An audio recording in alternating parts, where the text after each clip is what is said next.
Las personalidades que nos distinguen con su presencia en esta mesa son el doctor Francisco Alberto Ibarra Palafox, secretario académico del Instituto de Investigaciones Jurídicas de la UNAM, el maestro Sergio Jaime Rochín del Rincón, comisionado presidente de la Comisión Ejecutiva de Atención a Víctimas, el maestro Froilán Enciso Higuera, investigador y escritor, el licenciado David Mora Vera, oficial adjunto del proyecto Derecho a la Verdad de la Organización Civil Artículo 19.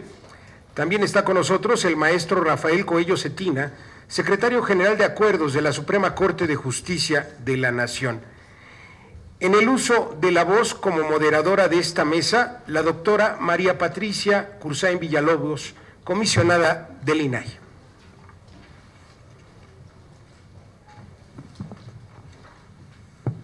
Buenas tardes. Bienvenidos de vuelta, porque ya estuvieron en la mañana en jornadas muy interesantes y muy importantes, y debo decirles que para el INAI es un verdadero gusto que el interés se manifieste como se ha hecho en esta mañana, en este día de trabajo, no solamente con la asistencia de ustedes y con la participación de los ponentes que han estado excelente, sino también por la participación con sus preguntas y con sus inquietudes que tanto enriquece cualquier foro, cualquier seminario como este. Yo le agradezco mucho a mi compañero comisionado Francisco Acuña que me haya convidado a moderar esta mesa. La Comisión de Archivos del INAI la coordina el comisionado Acuña y le integramos también la comisionada Cano y una servidora.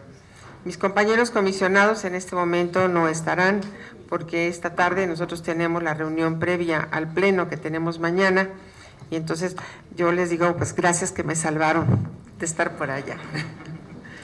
Muy bien, muchas gracias. Quiero decirles que tenemos tiempo para la participación de cada uno de los ponentes de 15 minutos. Después daremos tiempo a una ronda de preguntas en las que rogaríamos que las papeletas traigan sus correos electrónicos. Suele ocurrir que no se dé tiempo suficiente para las preguntas, entonces haya la oportunidad de que haya la respuesta por ese medio. Y también en reserva, en condición a unas peticiones que tengo de cuestiones de tiempo de algunos de los ponentes, me van a permitir que el orden no sea el que estrictamente se acostumbra de acuerdo con los lugares que se ocupan en esta mesa. Yo creo que el tema pues dice más todo lo que se ha dicho en la mañana que lo que yo pudiera advertir, excepto que creo conveniente que se haga un minucioso análisis de las definiciones que tienen las leyes, de saber qué es la confidencialidad, qué significa la confidencialidad. Pues tenemos por una parte lo que dice la Ley Federal de Archivos en el artículo 27, tenemos lo que dice la Ley Federal de Transparencia en el 18, luego tenemos en la Ley General el 116, vendrán otras leyes en las que también necesitamos pues que se armonicen los conceptos para que no lleguemos a ese terrible problema de que las leyes pueden ser muy buenas pero que no se armonizan, que no coinciden, que se prestan a dudas y que por lo tanto nos lleva a lo que pues es una especie de caos legislativo en que hay que esperar hasta que haya una decisión jurisprudencial para poder entender aquello que quiso decir el legislador, pero que a lo mejor no lo dijo como era, y que el legislador de una época lo dijo diferente al de otra época, etcétera. Esa es una de las situaciones que yo creo que es conveniente.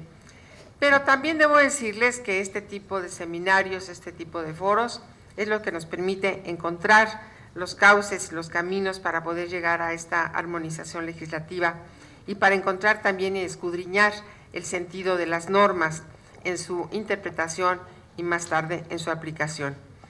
Agradezco mucho entonces la presencia de todos y me voy a permitir darle la palabra como primer ponente al doctor Rafael Coello Cetina, de quien me permito decirles que es licenciado en Derecho por la Universidad Nacional Autónoma de México, es también licenciado en Economía por la Universidad Autónoma Metropolitana y que tiene una maestría en Derecho Fiscal por la Universidad Humanitas en la Escuela Superior de Leyes y Negocios. Actualmente se desempeña como secretario general de Acuerdos de la Suprema Corte de Justicia de la Nación. Muy bienvenido, doctor Rafael Cuello, por favor. Muy buenas tardes, un gusto estar con ustedes en esta ocasión. Agradezco a las autoridades del INAI que tuvieron a bien invitarme para compartir esta mesa con distinguidos estudiosos sobre la materia.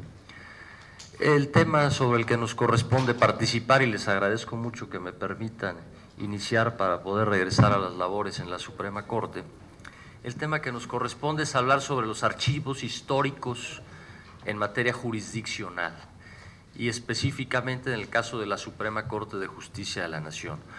Como bien se decía en la presentación, tenemos un problema interesante de orden de la legislación, de uniformidad de la legislación. ¿Qué sucede en el ámbito del Poder Judicial? Hoy, sin duda, que el nuevo marco que nos da la Ley General de Transparencia nos va a permitir generar una regulación más uniforme a nivel poderes judiciales del Estado mexicano.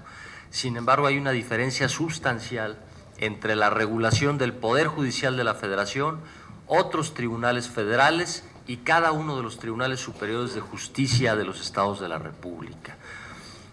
Un ejemplo les pongo muy sencillo: para la Suprema Corte, para el Consejo de la Judicatura, por ende tribunales colegiados y unitarios de circuito, juzgados de distrito, toda resolución que dicta un juez, todo acuerdo que emite, por el simple hecho de haberlo emitido es público.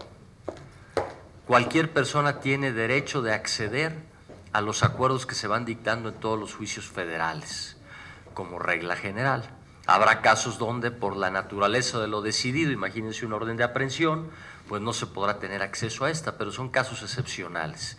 Y por supuesto habrá que tomar en cuenta si existe información reservada o confidencial en esas determinaciones, lo que provocará que se tenga que generar una versión pública.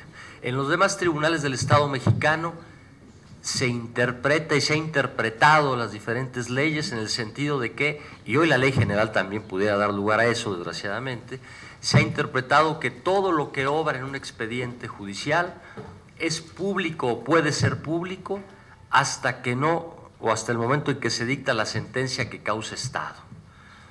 Es decir, todas las resoluciones, acuerdos que se van dictando, no se permite acceder a ellos hasta que no cause estado la sentencia respectiva, con el gran problema incluso de determinar cuándo causa estado una sentencia, porque tenemos algunos mecanismos jurisdiccionales para lograr que no causen estado las sentencias. Quien tenga la pericia para lograrlo lo puede hacer, desgraciadamente, en nuestro sistema jurídico. Pero hablando de los archivos históricos, y a partir de esta introducción sobre la diferencia importante que existe de regulación en el ámbito del Poder Judicial, y también a manera de introducción les quiero mencionar que el órgano o los órganos más transparentes de una nación deben ser los tribunales. ¿Por qué? Porque son los árbitros de las contiendas entre todos los sujetos que se someten a un orden jurídico. El ejemplo en la transparencia le deben dar los poderes judiciales para generar confianza en toda la población, en todos los justiciables. ¿Qué sucede con nuestros archivos históricos? Bueno, primero hay que ver nuestra regulación sobre cuándo un archivo es histórico. Nuestra regulación que nos dice que una vez transcurrido un periodo de 50 años, a partir de que un expediente se ordenó archivar por estar concluido, ya se puede calificar como histórico. Y a partir de ese momento le va a regir una regulación que es diferente a la regulación aplicable a los que no han adquirido este carácter histórico. Pero sean históricos o no sean históricos, hay que partir de una distinción importante que implícitamente ya se las mencioné. ¿Cuál es esta distinción? Uno es el tratamiento a las resoluciones y todos los pronunciamientos que emiten los juzgadores, y otro es el tratamiento a las demás constancias, a los demás papeles que están en un expediente judicial. Las resoluciones, sea cualquier acuerdo, cualquier proveído que va dictando un juez, es indispensable que se conozcan por todo el público desde el momento en que se dictaron. ¿Para qué? Para que se pueda evaluar a ese juzgador y para que se le pueda exigir congruencia y que no esté cambiando de criterio dependiendo de circunstancias tal vez no jurídicas que se vayan presentando en cada caso. Claro, es muy importante la presión de la sociedad. Hace algunos años acudíamos a un Tribunal Superior de Justicia de un estado que hoy se encuentra en algunos problemas sociales y les decíamos en el mes de noviembre, ¿cuántas consultas de acceso a la información lleva este tribunal? Llevamos 50 consultas en el año. O sea, bueno, la sociedad no les interesa qué pasa en este tribunal, no es posible. Es muy importante que la sociedad presione, que la sociedad se interese en conocer el criterio jurisdiccional. No solo por una cuestión de cultura, sino por una cuestión de exigir a los árbitros del Estado mexicano que sean congruentes, que difundan sus criterios. Les decía entonces, por un lado tenemos el tratamiento normativo de todas las resoluciones que se emiten, y cuál es el principio, ya lo mencionamos, resolución dictada, resolución que es pública. Incluso terceros totalmente ajenos a un juicio, hay ocasiones donde conocen primero el contenido de los proveídos que las partes, porque las partes se llegan a desentender y en cambio hay alguien que está ahí muy interesado en lo que va a suceder en ese juicio y por acceso a la información se entera antes del contenido de los proveídos. Claro, se han adoptado medidas para casi elevar esto a una obligación en materia de transparencia y pueden ver en la Suprema Corte que prácticamente todos los acuerdos que se dictan también se difunden por internet y se puede entrar a consultar cada acuerdo que se va dictando diariamente. Hablemos de 300 acuerdos diarios que dicta el ministro presidente, pues esos acuerdos los pueden ver a los 2, 3 o 4 días ya por internet. Ahora habrá que armonizar esto con nuestro expediente electrónico. Sepan ustedes que la Suprema Corte ya les ofrece a todos los justiciables que puedan promover por vía electrónica, consultar, recibir notificaciones electrónicas en un pequeño comercial. Entonces, eso es por un lado, acceso a resolución jurisdiccional. Y por otro lado, todo lo demás que obra, que consta, que está en un expediente, una demanda, las pruebas, la contestación a la demanda, todo lo que aportan las partes tiene otro tratamiento. ¿Cuál es su tratamiento? Pues que se va a analizar si es información pública de manera absoluta o si se tienen que generar versiones públicas o si en definitiva no se puede acceder a ello una vez que la sentencia respectiva haya causado estado. Tratándose de la información que obra en los archivos históricos, esto se toma en cuenta de alguna manera. ¿Por qué? Porque si nos piden el acceso a cualquier sentencia, a cualquier resolución que obra en archivos históricos, no habrá el mayor problema para que se tenga acceso a la misma, ningún problema. Solo vendrá el tema sobre información reservada o información confidencial. Y en el caso de información reservada es complejo, prácticamente no vamos a clasificar algún archivo histórico que contenga información de carácter reservado. En nuestra regulación actual, información que ya es histórica, información que no será reservada.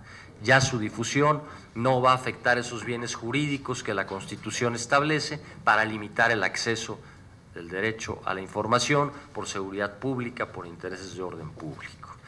Donde sí podemos tener algunas limitantes importantes es tratándose de datos sensibles, de información que hemos conocido nosotros como confidencial.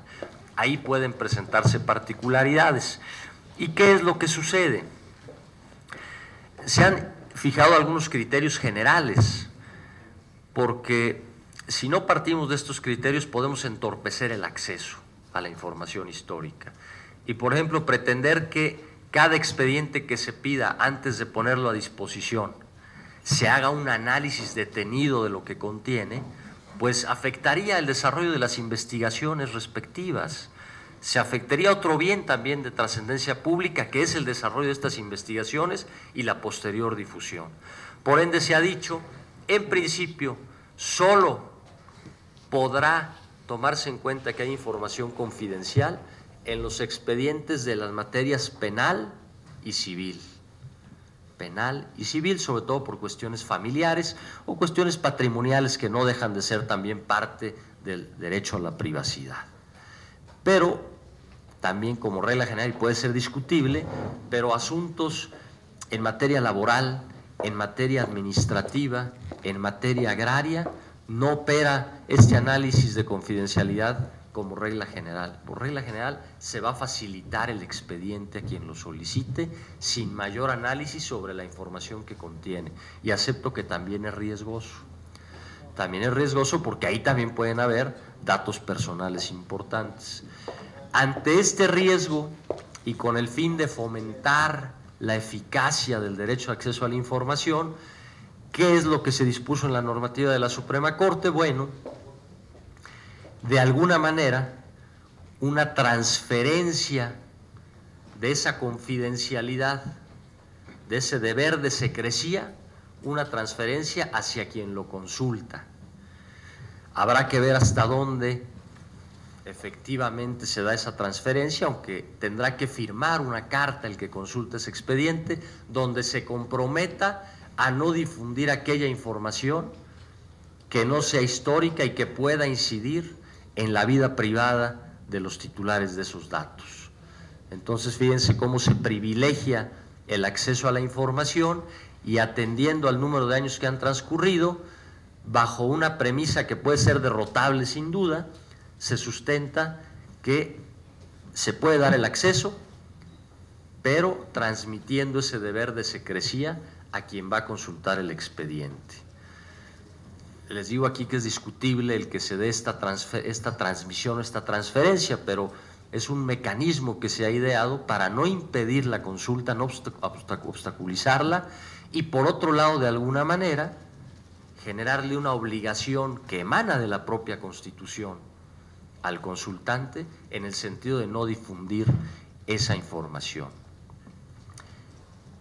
A grandes rasgos, así es como funciona nuestro sistema de acceso a expedientes históricos. Primero, número de años, después materia en la que incide, y si son materias que se estima que por regla general no contienen información confidencial, se tiene que firmar la carta respectiva. Si fueran materias como penal o civil, antes de poner a disposición, se tiene que hacer una revisión de los contenidos de lo solicitado. Y aquí entra un problema fuerte, un problema importante, que es la disponibilidad de recursos humanos y económicos y materiales del órgano del Estado respectivo. Nosotros, que creo somos un órgano del Estado con recursos adecuados, pues sufrimos bastante, tenemos que distraer recursos que dan lugar a que no ejerzamos nuestras atribuciones previstas en la ley para atender las solicitudes de acceso a la información. Y llega un momento en que eso tiene que frenarse porque también se puede incurrir en responsabilidad si no cumplimos con nuestras atribuciones ordinarias. Entonces, ahí hay un problema de recursos importante sobre quién va a generar esas versiones públicas, quién va a revisar esos expedientes. Y otro tema que les quiero comentar antes de agotar mi tiempo es el tener muy clara la distinción del tratamiento que se da a las partes que quieren consultar los expedientes. No es lo mismo cuando un tercero ajeno a un juicio ejerce su derecho de acceso a la información y pretende conocer algún dato que obra en un expediente judicial, al caso donde una parte, incluso quien tenga derechos personales derivados de quien fue parte en ese juicio, un archivo histórico, por ejemplo, pudiera venir el hijo u otro pariente de quien fue parte en el juicio. No es lo mismo este caso, donde partamos de que quien es parte quiere conocer datos que obran en el expediente, no es lo mismo a cuando quien no es parte lo solicita. Y esto ha dado lugar a confusiones. ¿Por qué? Si una parte pide acceso a determinada información dentro de un expediente, pues no cabe duda que en ese expediente puede haber información que no la pueda conocer, información de tal grado de confidencialidad que si la conoce se van a afectar derechos de la contraparte que la ofreció o de otra persona que es titular de esa información. En esos casos el juzgador debe ser muy cuidadoso y primero partir de tomar en cuenta que no se está ejerciendo un derecho de acceso a la información. Esa solicitud que hace la parte demandada o la parte actora por conocer lo que obra en el expediente no implica el ejercicio de su derecho de acceso a la información, implica el ejercicio de su derecho de defensa adecuada. donde señala, para yo poderme defender, pues tengo que conocer las pruebas que obran en el expediente, para poder alegar, para poder argumentar ante el juez, bien sea por escrito u oralmente, necesito saber cuáles son las pruebas que ofrece mi contraparte. De ahí que como regla general, las partes pueden tener acceso pleno al conocimiento de información que antes se pudo haber calificado como reservada o confidencial, no solo por el órgano que la emitió, sino incluso por el órgano garante respectivo. El órgano garante ya se pudo haber pronunciado y haber sostenido, esta información es confidencial. Cierto, y su titular la ofrece como prueba dentro de un juicio. Y la contraparte dice, necesito consultar esa información. Bueno, el juez tiene que valorar en qué medida para la defensa de la parte que la solicita es necesario conocer esa información y hasta dónde.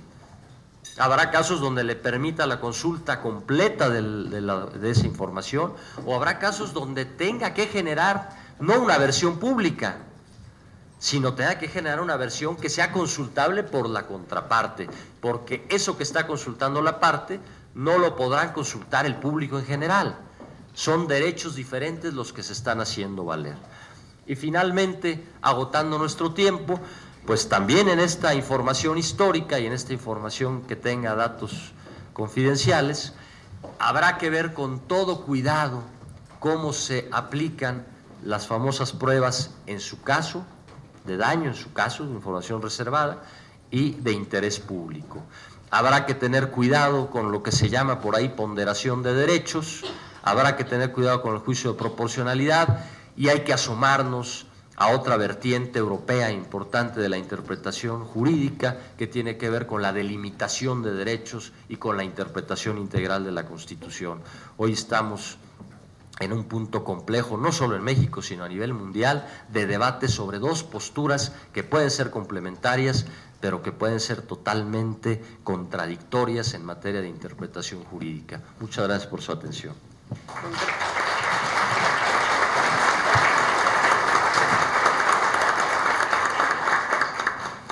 Muchas gracias, maestro Cuello.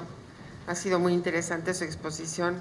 Por ahí mencionó usted alguna cosa que me hizo un poco de ruido en relación a la confidencialidad en materia laboral, porque en materia laboral en un juicio puede haber también condiciones de confidencialidad importantes y esto nos ha llevado mucho a conocer cómo esa apertura, por ejemplo, con los boletines que se emiten por las juntas, por los tribunales, lleva también al mercado negro sobre las listas que se elaboran después para discriminar a los trabajadores. Entonces, además, muchas veces en un juicio laboral, pues vienen asuntos que sí son muy personales, en un despido, en una rescisión de la relación laboral, etcétera.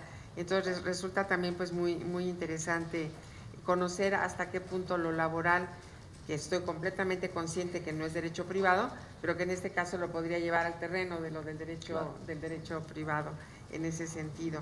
Y lo que usted dice sobre la ponderación de los derechos, yo creo que este es un tema que constantemente nosotros aquí en el INAI lo tenemos, porque lo mismo tenemos que cumplir con la mayor satisfacción el tema del acceso a la información, pero que al mismo tiempo sí tenemos que hacer una ponderación en función de la privacidad de los datos a los que también estamos obligados. Y bueno, qué bueno que usted lo ha mencionado, son temas muy interesantes, complejos, difíciles, en los que estamos trabajando día con día. Muchísimas gracias por toda su información, que me parece muy atinada, muy importante. Y ahora yo me voy a permitir solicitarle a don David Mora, profesional en Gobierno, Relaciones Internacionales por la Universidad Externado de Colombia, quien cuenta con una experiencia en trabajo con víctimas de violencia estatal y en libertad de información, y que ha trabajado muchísimo y de manera muy eficiente en organizaciones civiles tanto en México como en Colombia. Actualmente se desempeña como oficial adjunto del Proyecto de Derecho a la Verdad de la organización Artículo 19 en la Oficina para México y Centroamérica. Tiene la palabra. Muchas gracias, comisionada. Buenas tardes, público asistente, apreciada comisionada Cursain, doctor Ibarra Palafox, maestro Rochín, maestro Encino, maestro Coelho, muchas gracias por compartir esta mesa conmigo. En nombre de Artículo 19 y del proyecto Memoria y Verdad, agradezco a quienes dentro del INAI a quienes dentro del Archivo General de la Nación y a quienes dentro del Instituto de Investigaciones Jurídicas pensaron en invitarme para compartir un poco de información sobre el proyecto Memoria y Verdad. Para quienes no pudieron acompañarnos en la mañana, en el evento de inauguración, el comisionado Acuña nos externó su interés porque el tema de archivos y todas las aristas que hemos ido descubriendo y debatiendo a lo largo del día se incluyera en este proyecto. Entonces, para que esto tenga sentido y todos podamos entender a qué se refería el comisionado Acuña, pues me voy a adentrar en qué es el proyecto Memoria y Verdad, ¿no? Posteriormente, luego relacionaré las fuentes de información que hemos identificado, luego me detendré en la importancia de los archivos en la construcción de Memoria y Verdad, relacionando ejemplos internacionales que nos pueden señalar caminos con un poco más de claridad en estas discusiones que hemos tenido. Y finalmente quisiera hacer algunas anotaciones en relación con el marco legal actual, que consideramos está perjudicando la construcción de memoria en México, y algunas propuestas que artículo 19 trae a la mesa para efectos del Sistema Nacional de Transparencia y de las leyes venideras, la ley general que todavía no se redacta y las leyes que se tienen que armonizar tanto a la ley general de archivos como a la ley general de transparencia. En este orden de ideas quiero remarcar que, como todos sabemos y hemos venido discutiendo, en toda sociedad democrática el derecho de acceso a la información y el derecho a la verdad en casos de graves violaciones a derechos humanos, delitos de lesa humanidad y otros delitos graves según el derecho penal internacional, hay justas expectativas de la sociedad para que el Estado satisfaga. ¿A qué me refiero? Pues a la publicidad de la información relativa a estos supuestos, ¿no? Esto es un deber internacional del Estado mexicano y por lo tanto pues es una obligación que comprende a todas y cada una de las autoridades sin importar el nivel de gobierno a que nos referimos, sin importar el nivel de centralismo y sin importar si son organismos autónomos constitucionales o no. En esta línea, artículo 19 se acercó al Instituto Nacional de Acceso a la Información, cuando todavía era Instituto Federal. Buscábamos iniciar un diálogo sobre posibles acciones que apuntalaran los esfuerzos de la organización con los esfuerzos del instituto, en la defensa del derecho de acceso a la información como garantía del derecho a la verdad. Los resultados inmediatos de este diálogo se encauzaron en el proyecto Memoria y Verdad. Es un esfuerzo al que ya se han sumado diversas organizaciones civiles, periodistas, investigadores, además de algunas autoridades. El objetivo, grosso modo, es fomentar el conocimiento público de hechos del pasado, hechos atroces del pasado, recientes o algo más remotos, que configuran violaciones graves a derechos humanos.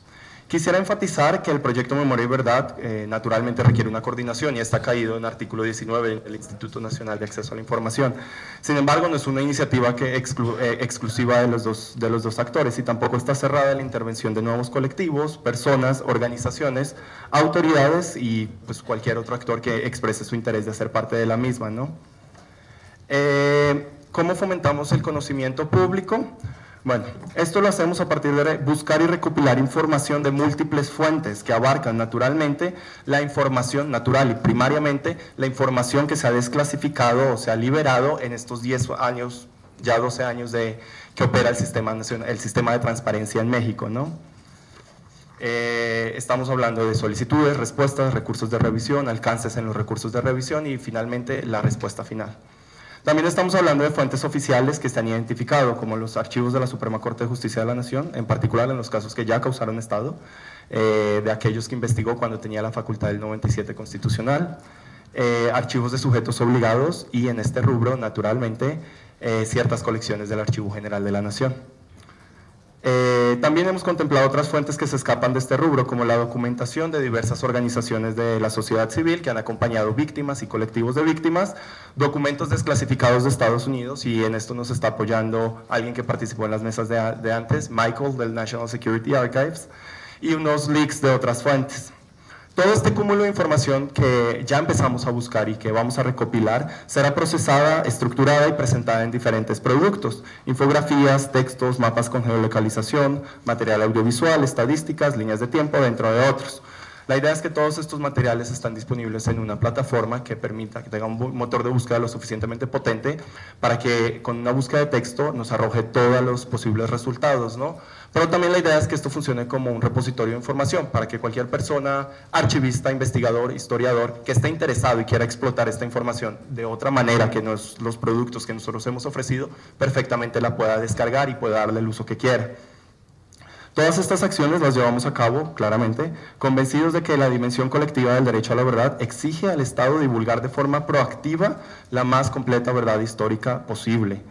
Así pues, voces de la sociedad hemos logrado mover a las autoridades, en particular al organismo autónomo que hoy nos alberga, para asumir lo que yo he llamado estas justas expectativas de conocer, ¿no? Ahora bien, quisiera referirme a los casos específicos que hemos seleccionado en un primer momento, sobre los cuales estamos actualmente buscando y recopilando información. Sirve aclarar que esta lista se da en un primer aliento, son como casos pilotos y por supuesto desafortunadamente no es exhaustiva de todos los hechos atroces que ha conocido México.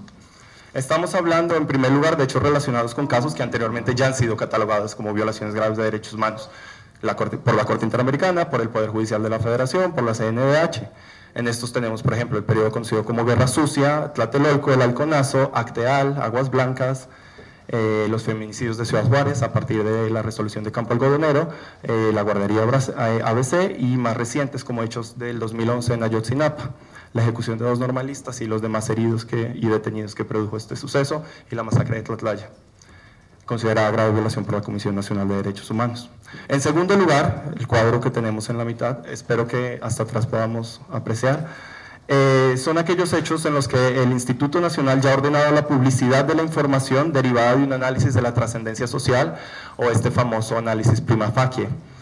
Tenemos la masacre de San Fernando de 72 migrantes, las 193 víctimas que luego sucedieron en el mismo municipio encontradas en fosas clandestinas, 49 migrantes, masacre de 49 migrantes en Cadereyta, la desaparición forzada de los 43 normalistas con las demás víctimas y violaciones cometidas en este suceso.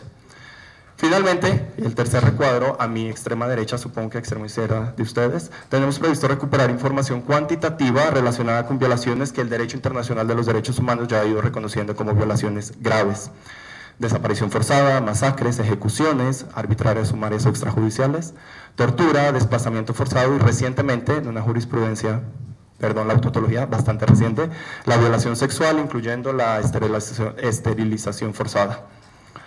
A esta altura y después de hacer este barrido somero sobre qué es el proyecto y con el objetivo de que tenga sentido y se enmarque en la discusión que hemos venido teniendo a lo largo del día, quisiera detenerme, por supuesto, en la importancia de los archivos, en particular de los archivos históricos, para el proyecto en concreto, además claramente de su trascendencia y su importancia como de forma más abstracta para la construcción de memoria y verdad. Al respecto, quisiera no dejar de señalar que los archivos estatales son testimonio de la violencia de Estado y la comisión de graves violaciones a derechos humanos, delitos de lesa humanidad y otros delitos graves según el derecho penal internacional. Es muy importante conocer estos archivos, más aún en contextos de democratización o de transición. Desafortunadamente estamos frente a un escenario, yo diría un poco complejo, si contemplamos y nos paramos de frente al marco actual, que regula los archivos históricos en México, así como las contradicciones que este tiene, que creo que a lo largo del día hemos venido señalando oportunamente. No quisiera profundizar mucho en esto, pues diversas ponencias, incluida la de Darío Ramírez, director de Artículo 19, ya los han ido señalando. Me limitaré a algunos puntos concretos. Las leyes en México, como sabemos, establecen que ningún documento puede ser clasificado como reservado cuando se trata de violaciones graves a derechos humanos o delitos de lesa humanidad. Este planteamiento es vigente desde el 2002, desde la primerísima Ley Federal de Acceso a la Información y afortunadamente lo retomó la Ley General que se publicó en mayo de este año. No obstante, sabemos que esta excepción no aplica para los documentos, para la información confidencial o los datos personales.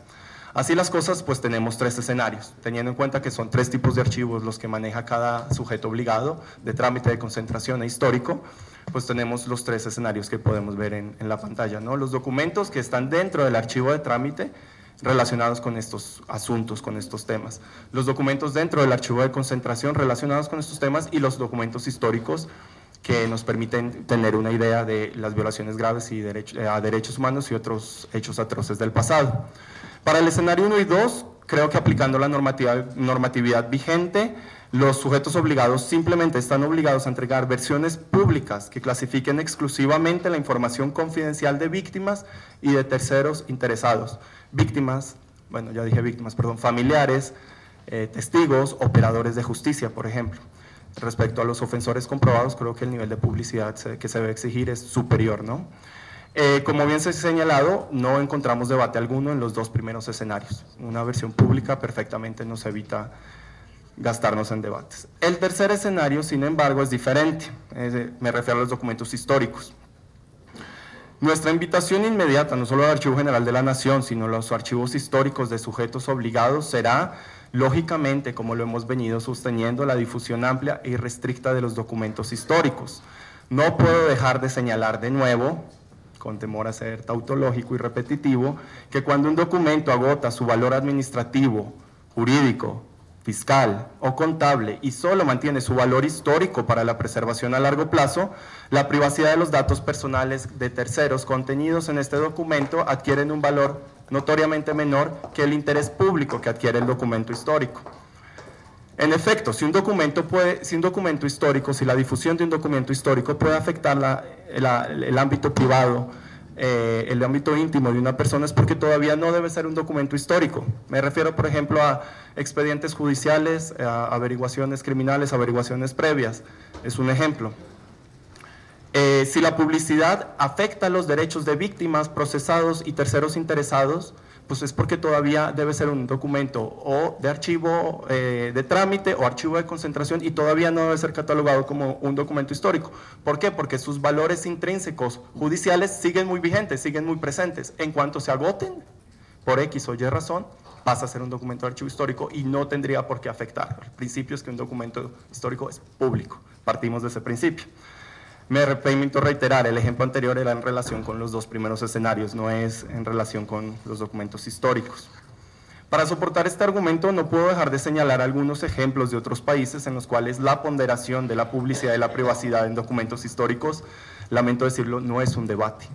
En México nos queremos inventar un debate y estamos fomentando debates. Y lamento contrariar el espíritu de la mesa porque es justo la ponderación y yo justo traigo ejemplos donde no es una ponderación. Entonces le pediría a la chica que me apoya si podemos proyectar algunos documentos. El primero, esto es un archivo de la policía, del Archivo Histórico de la Policía Nacional de Guatemala, del Archivo Histórico. La Universidad de Texas en Austin logró poner disponibles en línea más de 10 millones de documentos. Ustedes se meten en la página de internet y empiezan a buscar libremente. Si podemos ir bajando nos damos cuenta, esto es un documento, si mal no estoy, del 11 de junio del 79. Está perfectamente toda la información. Se refiere, si no me equivoco, a operaciones de seguridad en la ciudad de Guatemala, en la ciudad capital, y está perfectamente disponible toda la información.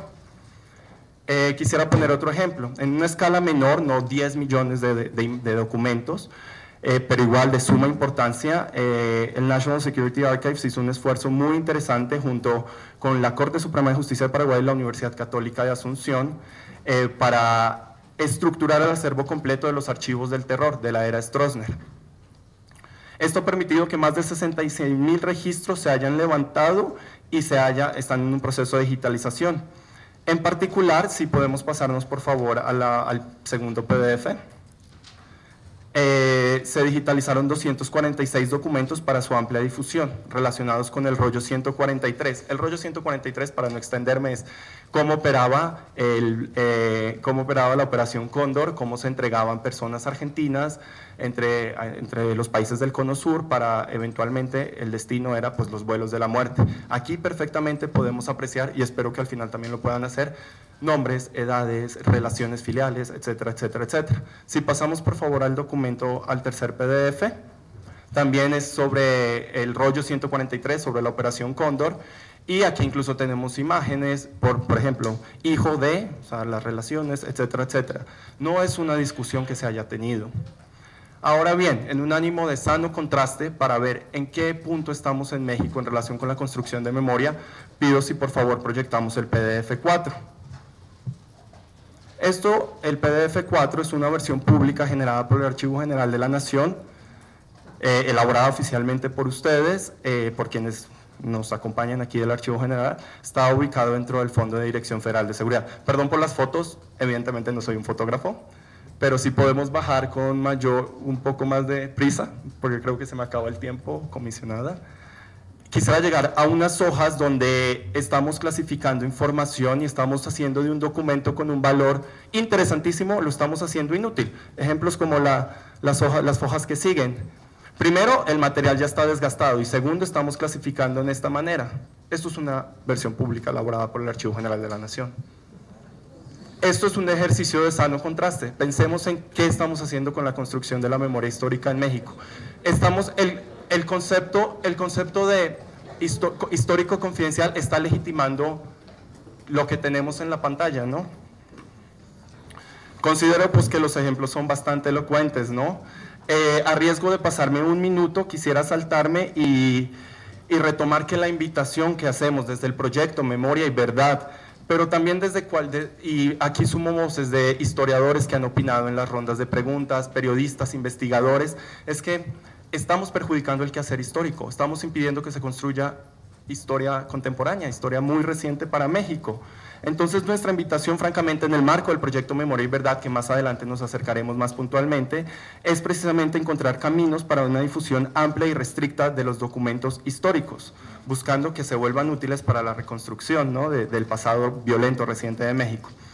Para concluir, tengo algunos señalamientos que quisiera dejar en la mesa como una propuesta de artículo 19, les digo, para la Plataforma Nacional de Transparencia, para la Ley General de Archivos y para la armonización que se tiene que hacer de las demás leyes.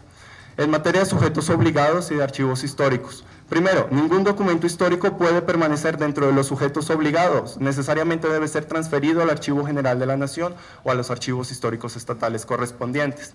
Segundo, el Archivo General de la Nación debería ser el único sujeto obligado respecto a sus acervos y fondos en sus galerías. Hasta el momento muchas voces se han sumado diciendo la presencia del CISEN desde el 2001, desde el 2002, desde la transferencia, y creo que, o yo por lo menos sigo esperando que esto se nos aclare acá públicamente. Tercero, todo documento transferido al Archivo General de la Nación o a un archivo histórico estatal es de acceso público. En materia de acceso, lo concateno, no es aplicable, no debería ser aplicable para los archivos históricos el proceso de acceso a los archivos de trámite y de concentración. Si estamos pensando en sujetar los archivos históricos, entonces pensemos también en sujetarlo a los principios de la publicidad. Aquí hay un debate interesante que quise sostener con la excomisionada Jacqueline Pechard sobre un ejemplo que puso de la Secretaría de Salud, muy interesante, pero también muy debatible.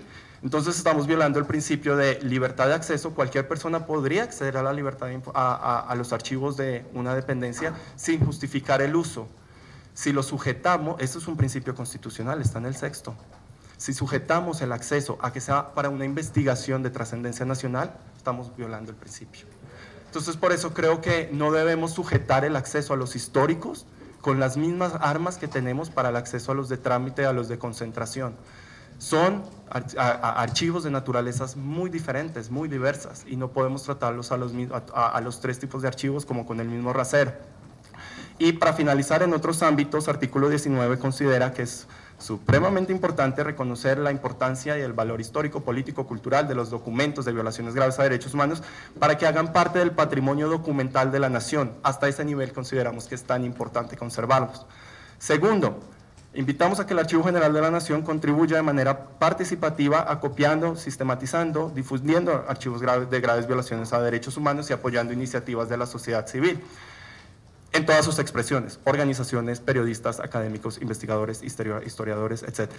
Y tercero, creo que es importante que dentro de los delitos contra los archivos que se contemplen en la Ley General de Archivos, por ejemplo, la sustracción, destrucción, falsificación, no transferencia a un archivo histórico, etc., deberá ser un agravante si este delito se comete en contra de archivos de graves violaciones a derechos humanos o delitos de lesa humanidad. Con estas sugerencias, apreciada comisionada, termino mi intervención. Muchísimas gracias.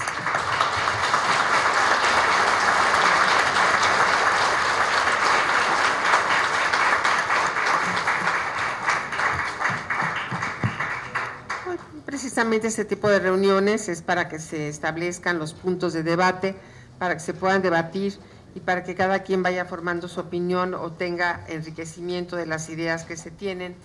Y finalmente todo eso pues tendrá que llegar a las leyes, tendrá que llegar con los legisladores que tendrán que modificar.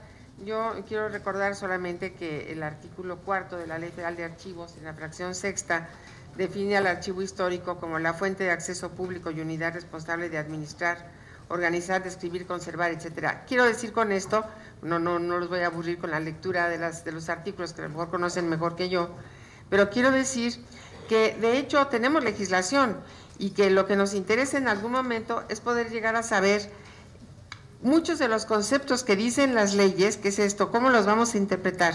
Es decir, por ejemplo, ¿qué es el interés público? ¿Qué es la seguridad nacional? Porque decir como dicen las leyes, es confidencial, sí. ¿Y qué cosa es confidencial?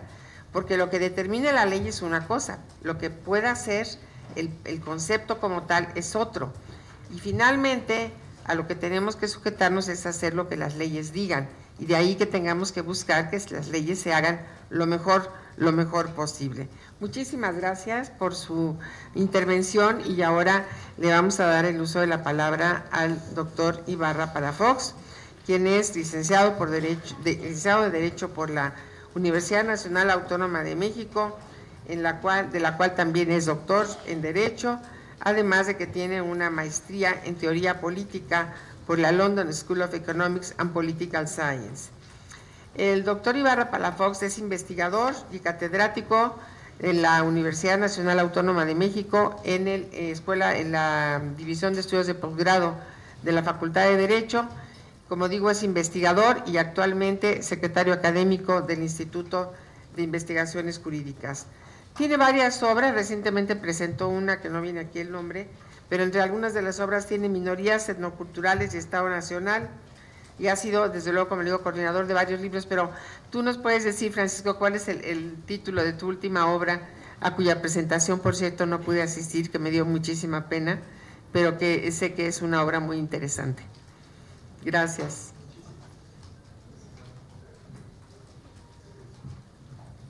Te paso esto. Entonces, ya, estaba en rojo.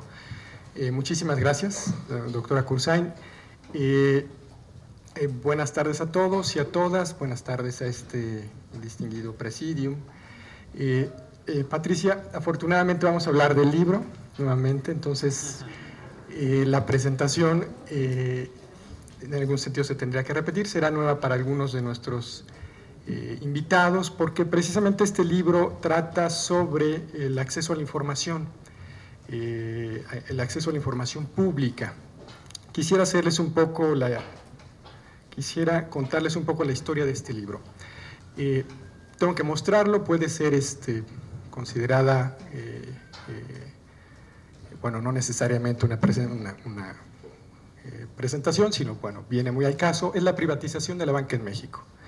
Sí, es el primer libro integral sobre la privatización de los bancos que se realizó entre 88 y 1992 en México. Quiero contarles el origen de esta investigación para que podamos detectar algunos problemas. Hacia el 2009, a iniciativa de una institución que organizó un concurso sobre la privatización bancaria, me pareció sencillo buscar los archivos históricos de la privatización de los bancos y me dirigí a las bibliotecas financieras y para mi sorpresa,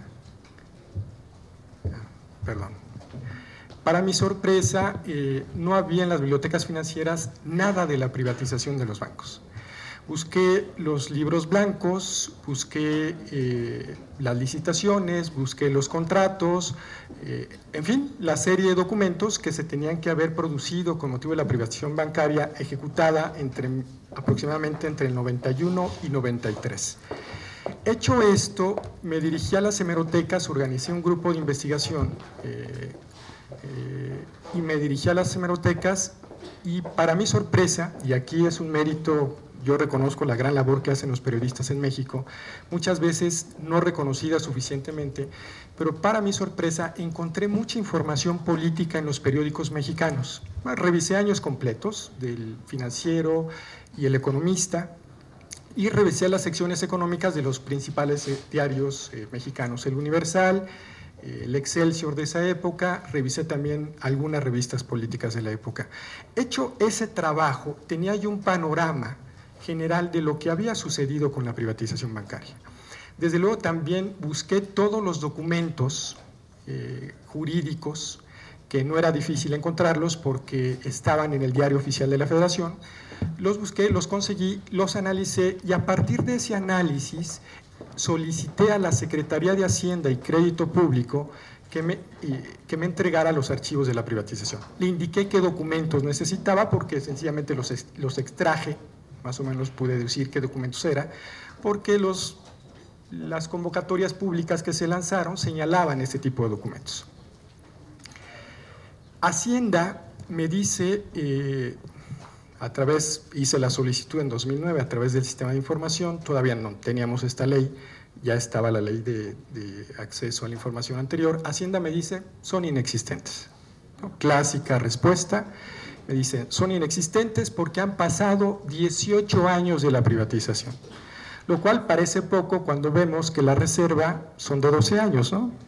Hacienda me dice, han pasado 18, esos archivos no existen, ¿no? Y ahora vemos que la ley reserva documentos hasta por 12 años y que si la autoridad lo estima, puede solicitar la ampliación de la reserva.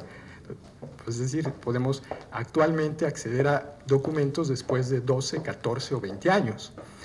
Bueno, Hacienda en ese momento me dice, archivos inexistentes. O sea, es decir, México no tenía nada sobre la privatización bancaria, más que un libro oficial, cuyo autor no voy a mencionar en este momento porque no viene al caso, pero no había absolutamente nada, ¿no? Entonces, interpongo el recurso de revisión aquí en el IFAI, en ese entonces el IFAI, y el IFAI revoca la decisión de la Secretaría de Hacienda, en el pleno ejercicio al derecho de acceso a la información. Yo me entero por la prensa, atinadamente quienes divulgaron la nota de prensa no dieron mi nombre, pero cuando yo me entero porque una periodista lo señala, se rescata la nota de la prensa, voy a consultar el periódico y veo que es mi recurso de revisión. Afortunadamente no dieron mi nombre porque si la Suprema Corte, por ejemplo, tiene muchos recursos para hacer su trabajo, un investigador no tiene muchos. Y seguridad pues tampoco tenemos, ¿no? Afortunadamente no dieron mi nombre y le dice el IFAI, en ese entonces el IFAI le dice a Hacienda, me parece que le dio 20 días a la Secretaría de Hacienda para que me diera los documentos. Hacienda en ese momento, vean, el que carecía de privacidad era yo, va a mi casa y me dice, ya los estoy buscando, ¿no? Ahora ya los estoy buscando, dame tiempo, porque había pedido contratos, licitaciones, posturas públicas, en fin. Ahí vemos, bueno, pero ahorita más adelante vamos a eso. Hacienda me dice, ya los estoy buscando. Pasan 15 días, que es el término constitucional para presentar el amparo, y como Hacienda no me los había entregado, decido, yo creo que no es preferir, decido presentar el amparo por violación al derecho de información, ¿sí? Artículo 6 constitucional. Le llega el amparo a Hacienda y Hacienda va a mi casa, ¿no? Y me dice, oye, ya los estoy buscando. Pues sí, pero si no me los das, pues yo no puedo retirar el amparo, ¿no? No, pero es que son un montón de documentos. Bueno, pues la verdad yo no sé cuántos sean, el amparo va a estar allí hasta que me des los archivos correspondientes. La verdad yo tenía duda de que realmente Hacienda los estuviera buscando, les soy muy sincero. Pasan 6, 7, 8, 9 meses, 9 meses aproximadamente, y Hacienda va otra vez a mi casa, vean cuánta privacidad tiene una persona física, un investigador, va a mi casa y me dice, puedes pasar por los archivos, ¿no? Voy con un becario, voy en mi carro, y llega el jefe de información, en ese entonces de la Secretaría de Hacienda, me da 3 cajas con un carrito y me dice, aquí están. Aquí están, son aproximadamente 12,000 documentos. Oiga, usted nos hubiera avisado, no tenía necesidad de lanzar un periodicazo, la verdad es que yo nunca lancé el periodicazo, ¿no? Esa nota le llegó a los periodistas, me creían muy influyente en el medio periodístico, la verdad es que no. Oiga, si necesita información, aquí está mi tarjeta, por favor la próxima vez venga, díganos, pero no se vaya a los periódicos, ¿no? Bueno, pues muchísimas gracias, no, yo no fui a los periódicos, gracias por los documentos, llevamos el diablito subimos las 3 cajas de documentos a mi automóvil, y nos arrancamos. Lo único que le dije al becario que iba conmigo es, oye, nada más checa que nadie nos vaya siguiendo, ¿no? Porque digamos un archivo histórico muy importante, ¿no? No había nada absolutamente sobre la privatización bancaria, porque vivíamos el tiempo del presidencialismo duro, ¿no? Bueno, hay duro, más duro y durísimo, ¿no? Entonces, quizá vivía, a ver, no sé cuál de estos 3, a lo mejor era el durísimo, y estamos entrando al duro. Bueno, esto es una consideración que no es jurídica, no me distraigo en ella. Pero como era un presidencialismo cerrado, ¿no? Fue una privatización ejercida y dirigida por el presidente de esa época, que era Carlos Salinas, y además con el aparato económico muy bien controlado y muy bien articulado, pues no dejaron absolutamente nada en las bibliotecas, absolutamente nada en ninguna biblioteca económica. Me dieron los archivos ordenados, como ustedes los ven allí, ¿sí? Por banco. Me dieron aproximadamente entre 500 y 1000 documentos por banco. Ahí pueden ver, este es el disco que viene en la parte de atrás. Bueno, es este disco que viene con el libro. Y esos son los archivos. Y algunos otros documentos más, e incluso, digo, para quien tenga curiosidad, porque además tenía que probar la propiedad de los documentos, pongo el recurso de revisión. Ahí es uno de los últimos archivos, pongo el recurso de revisión y el propio recurso de amparo, pues para probar a la sociedad mexicana y a los lectores del libro cómo había conocido o cómo había obtenido esos documentos. Hecho esto, yo desde luego no me había detenido y ya tenía un rato escribiendo, ¿no? Las fuentes hemerográficas, las entrevistas que yo hice a los actores económicos y a los actores políticos me dieron alguna información, no se crean que mucha, ¿verdad? Tampoco me dieron mucha, pero alguna muy valiosa, sobre todo nos daban pistas. Yo ya llevaba un buen tramo escrito y comencé a revisar todos y cada uno de los 12,000 documentos. Quiero decirles que me los sabía de memoria. Bueno, no tanto, no los puedo decir de memoria, pero es decir, los escaneé porque además me los dieron fotocopiados, los escaneé, entonces más o menos sabía a qué altura del cursor estaba el documento que necesitaba, si era el 200 o el 300, de también que los había revisado. Esos documentos me permitieron obtener información muy valiosa sobre la privatización de la banca, que hasta la fecha es inédita. Desde luego la tuve que cotejar con lo que obtuve en la prensa, que fue también valiosísimo. El trabajo, insisto, que hacen los periodistas mexicanos es valiosísimo. Y con las entrevistas y los documentos jurídicos. Es una investigación interdisciplinaria que relaciona el análisis jurídico, el análisis económico y el análisis político de la obra. Desde luego no puedo decir mucho sobre el libro porque en breve tengo que terminar. Quiero decirles, por ejemplo, que determiné, porque además era bien interesante, yo pedí una información y me decían en algunos tramos, por ejemplo, ¿pueden abrir Banamex? En algunos tramos me decían, podemos ir más o menos como a las 100, porque esa es la primera, a la página 100 si es posible. Ok, muy bien. Sigamos bajando. Vean, por ejemplo, el anterior que estaba en blanco. Que está completamente en blanco. No, era más adelante, perdón.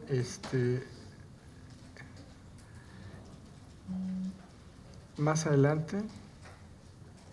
Siga, por favor, siga. Por ejemplo, bueno.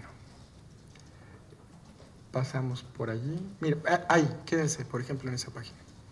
Sí, ahí la autoridad me canceló los nombres de los accionistas. ¿No? Pero en otros documentos me los dejaba. Porque también había solicitado, por ejemplo, los contratos. En ese segmento estaban los accionistas mayoritarios y minoritarios, los nombres. Ese es un dato público. Y desde luego yo no estoy acreditando que esos empresarios que participaron en las licitaciones hayan cometido ningún hecho ilícito. Sencillamente era importante decirle a la sociedad quiénes eran los grupos empresariales que se habían conformado y habían participado en la licitación bancaria. Entonces, me los cancelaba aquí y más adelante me los dejaba, ¿sí? Pude reconstruir, por ejemplo, la relación de cerca de 2,000 empresarios, es un anexo que viene al final del libro, de quienes conformaron los principales grupos económicos en las licitaciones bancarias.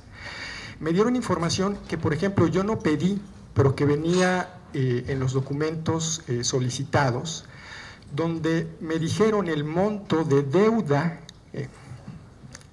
por ejemplo, 3 minutos, sí, con esto tengo que terminar muy rápido, este dato es interesantísimo. Por ejemplo, los contratos de compra de los bancos les daban a los banqueros 60 días, imagínense nada más, 60 días para revisar la cartera. Obviamente fue una venta ciega, ¿no? Es decir, hubo un pacto entre empresarios y gobierno. El banco le dijo, mira, tú cómprame los bancos como yo te los doy, no importa que tengan mala cartera, pero tú págame lo que yo quiero, ¿no? Entonces, y después desreguló el sector y eso fue lo que provocó una cartera gigantesca y finalmente la quiebra de los bancos. Pero, por ejemplo, me dio los datos de los montos que los empresarios solicitaron de devolución de cada uno de los bancos después de esta revisión de 60 días. Y los montos eran impresionantes. Había bancos que solicitaron la devolución del 50% de lo que habían pagado.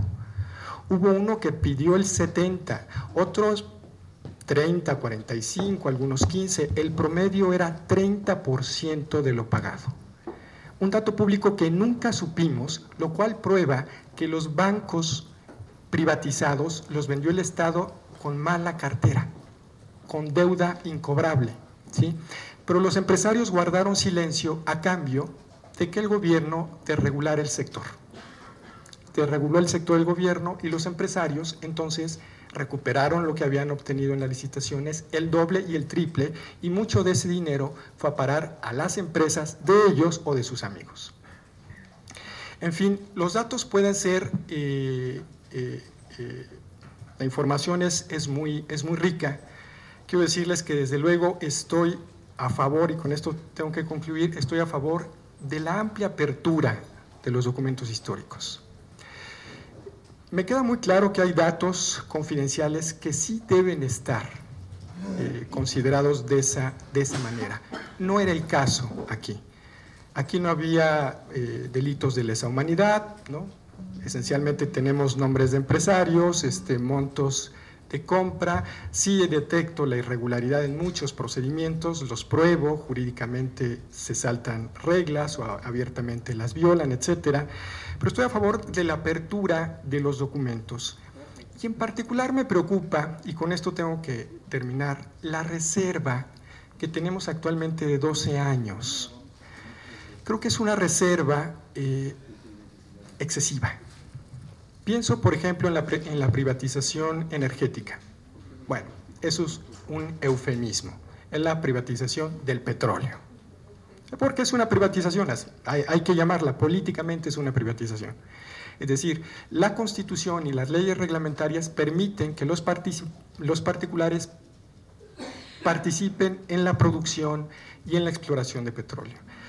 Y hay una reserva, la reserva para conocer los nombres de las empresas, sí, probablemente, para conocer diversa información pública, puede estar reservada por 12 años e incluso este periodo se puede ampliar. ¿Qué quiere decir? Que podemos conocer los detalles de la privatización del petróleo y en julio tenemos la ronda 1, este julio, ¿sí? Se va a aprovechar el verano para ejecutar la ronda 1, mientras algunos se van de vacaciones.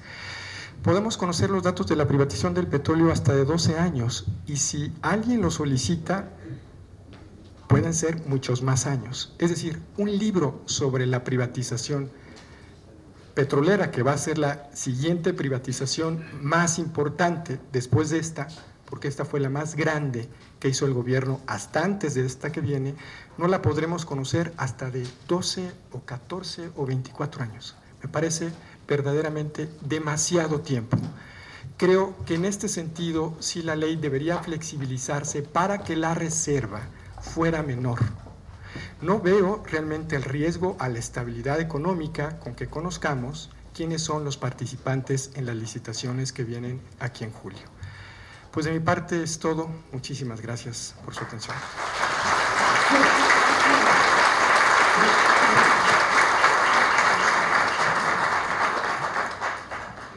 Muchas gracias, doctor Francisco Ibarra. Agradecemos mucho tus consideraciones y toda la información que nos has dado, esta aventura que has llegado a culminar con la publicación del libro, de mucho éxito, por cierto, y nos has hecho recordar épocas en las que bueno, yo era millonaria, porque resulta que cuando hubo la nacionalización, expropiación o como le quisiéramos llamar de la banca, unos pocos tiempos después de que asumiera la presidencia el presidente Miguel de la Madrid, a quien le tocó enfrentarse a estos problemas financieros que fueron verdaderamente fuertes, y en que el país vivió una crisis muy grave, no solamente bursátil, financiera, sino que no hubo posibilidad de arrancar programas sociales, por ejemplo, por el desconcierto que había en las finanzas del Estado. Pero entonces, eso sí, un refresco nos costaba 8,000 pesos, ¿no?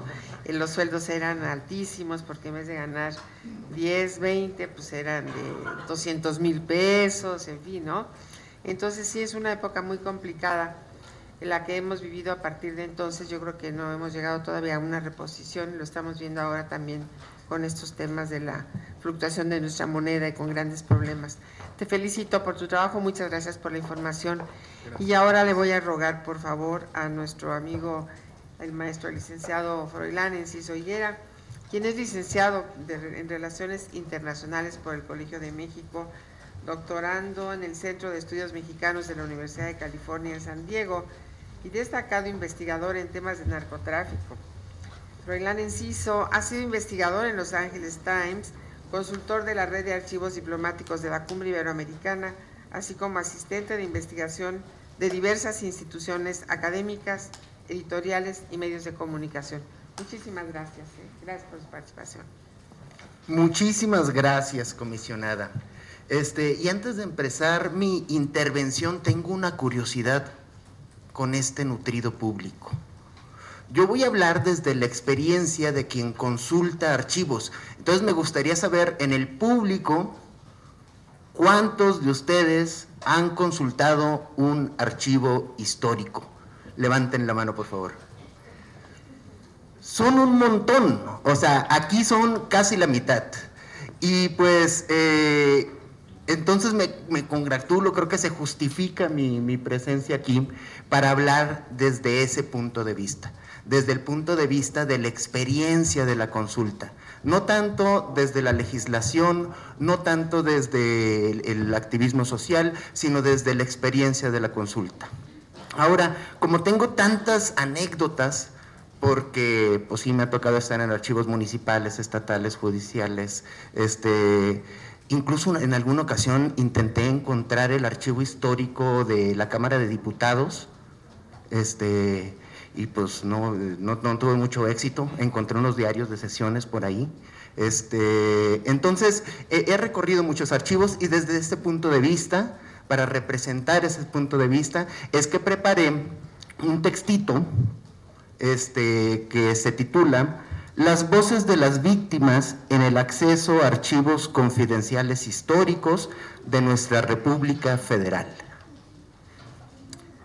He sabido por los participantes en este foro que la iniciativa de discutir de manera sistemática y abierta las garantías para el acceso a archivos históricos confidenciales se volvió urgente a raíz del señalamiento de algunos usuarios de Sala 1 de la GN sobre los cambios recientes en la práctica en la consulta de estos documentos. Es también sabido que esos señalamientos tuvieron resonancia en la prensa nacional porque los documentos resguardados en Sala 1 bajo la supervisión del CISEN contienen información que podrían ayudar a la comprensión de violaciones de los derechos humanos y actos de arbitrariedad y corrupción gubernamental en los años 1940-1970, cuando, como en nuestros días, gobernaba el PRI.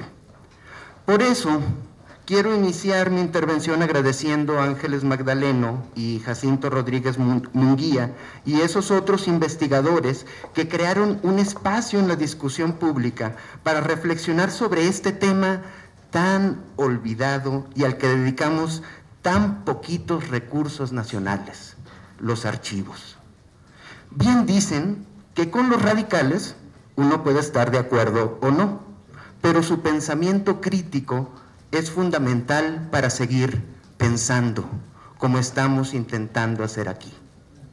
También debo agradecer y felicitar la iniciativa del AGN, al INAI y al Instituto de Jurídicas de la UNAM, en este caso pues a las organizadoras, que la mayoría son mujeres, felicitarlas y agradecerles porque me honraran con su invitación para que hablara como conocedor y usuario de archivos mexicanos y extranjeros. Desde mis años de formación universitaria a finales de los 90, me inicié como devoto usuario de archivos. Luego de 2007-2008, fui consultor de la Red de Archivos Diplomáticos Iberoamericanos y en los últimos años he recorrido diversos archivos a lo largo y ancho del país para concluir mi investigación doctoral sobre la historia de las drogas en México. Esta experiencia profesional, aunada a ciertos elementos biográficos que me acercan al dolor de las víctimas de la criminalidad y de violaciones a los derechos humanos en mi natal Sinaloa, me han proveído de elementos para acercarme al tema del acceso a archivos confidenciales, no solo mediante una perspectiva política, profesional de la archivística y la historia, sino también humana. Para mí, como historiador, los archivos son un instrumento de trabajo, un medio de producción, pero también el fundamento para acceder a formas de justicia que no se pueden crear de otra manera. Con base en esta perspectiva logré sintetizar mis ideas sobre la manera que discutimos el tema de acceso a expedientes histórico-confidenciales en dos puntos normativos muy generales. El primero es que la discusión pública y la reglamentación sobre archivos históricos debería siempre honrar el hecho de que somos una república federal.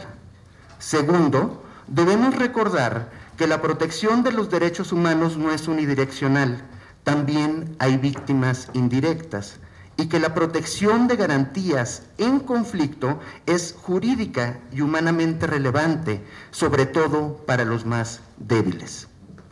Déjenme explicar, aunque sea someramente, estas dos ideas. La primera, la discusión pública y las reglamentaciones sobre archivos históricos debería siempre honrar el hecho de que somos una república federal. Recordar que México es una república federal puede sonar a un hecho que ni siquiera debería ser discutido. Suena a una verdad evidente en sí misma. Sin embargo, la queja de que los investigadores ya no podían consultar los expedientes originales de la DIPS y la DFS, sino solo versiones públicas, tuvo el efecto perverso de centrar toda la atención de los medios de comunicación, los funcionarios públicos, los usuarios en redes sociales y, peor aún, los mismos investigadores en una sola sala de un solo archivo. Al centrarnos en una sala del AGN que resguarda los papeles del Poder Ejecutivo, todos caímos en el olvido de que la discusión sobre archivos gubernamentales no solo incluye a los archivos presidenciales, sino también a los archivos de los otros dos poderes de la Unión, el Poder Legislativo y el Judicial. También olvidamos incluir los otros ámbitos de gobierno. Esto es una república federal. Los estatales y municipales, cuyos archivos están incluso más olvidados. Nuestra tendencia a centrarnos en los archivos presidenciales, es decir, el AGN, es quizá parte de la herencia del autoritarismo priista y las costumbres del régimen autoritario. Durante los años del régimen autoritario priista, en que se asumía que el presidente controlaba casi todas las decisiones políticas relevantes, quizá tuvo sentido centrar nuestra atención tan solo en los archivos presidenciales. Sin embargo, en la actualidad, en que a duras penas empezamos a formar instituciones democráticas, cualquier discusión archivística debe incluir al Poder Judicial, al Legislativo y los gobiernos locales. En semanas anteriores, de manera informal, presenté este argumento a colegas archivistas del Poder Judicial de la Suprema Corte de Justicia, en la Casa de la Cultura Jurídica de Mazatlán y con un amigo funcionario en el Senado.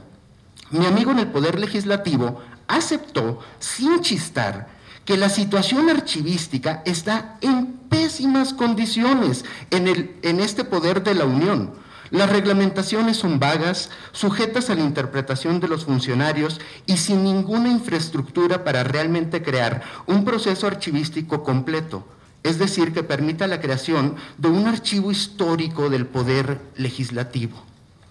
Como usuario, les puedo decir que es prácticamente imposible hacer investigaciones profundas sobre el proceso legislativo mexicano. Cuando uno va a consultar archivos históricos, a muy duras penas es posible encontrar un diario de sesiones, y los diputados y senadores ni siquiera dejan en concentración los documentos relacionados a sus gastos, a sus equipos de trabajo y su proceso de toma de decisiones. Todo, por cierto, pagado con dinero público. En el Poder Judicial, la situación no es tan dramática, aunque está lejos de ser ideal. El Poder Judicial tiene procesos archivísticos bien desarrollados, aunque sus archivos históricos siguen fragmentados y sin instrumentos de consulta eficientes, por lo menos para la investigación histórica. En la Suprema Corte de Justicia de la Nación ya tienen un escritorito para los historiadores que vamos para allá. Entonces, si tienen recursos, algo, ¿no? Entonces, hay un escritorio, se los juro, en un sótano de la Suprema Corte, donde uno puede ir a revisar los expedientes de las salas de la Corte. Sin embargo, no hay instrumento de consulta públicos. Si uno quiere hacer una búsqueda temática, los mismos funcionarios del archivo la hacen en vez del historiador, obviando que la consulta es parte del proceso de investigación de cualquier profesional de la historia.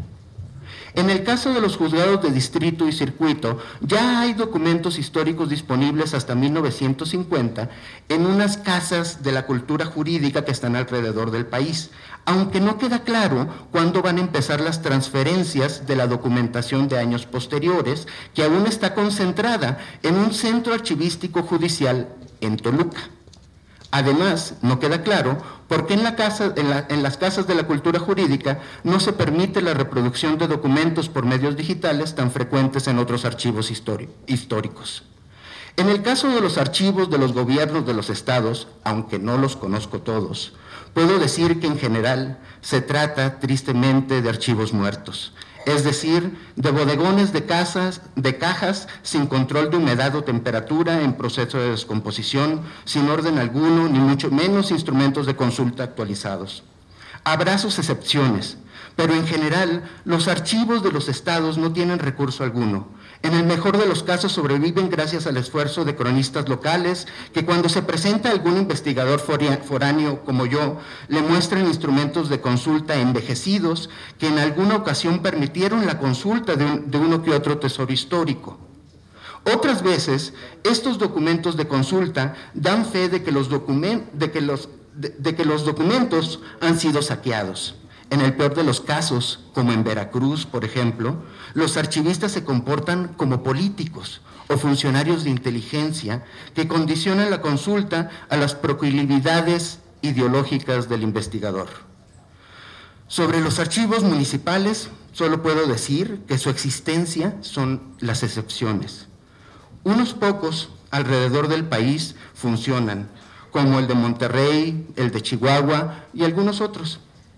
Hay mucho por hacer en este renglón. Pero a todo esto, ¿cuáles son las consecuencias relevantes de estas carencias para nuestra discusión? Y más aún, ¿tienen estas carencias alguna consecuencia para la preservación de la memoria y la búsqueda de la verdad sobre violaciones a los derechos humanos, es decir, para el motivo de fondo de nuestra discusión sobre acceso a documentos histórico-confidenciales? Pues yo creo que sí. El hecho de que el proceso archivístico nacional se centre en el AGN nos deja desprotegidos ante una interpretación autoritaria de la historia. Cuando lo comento con funcionarios de archivos, pongo la idea en estos términos.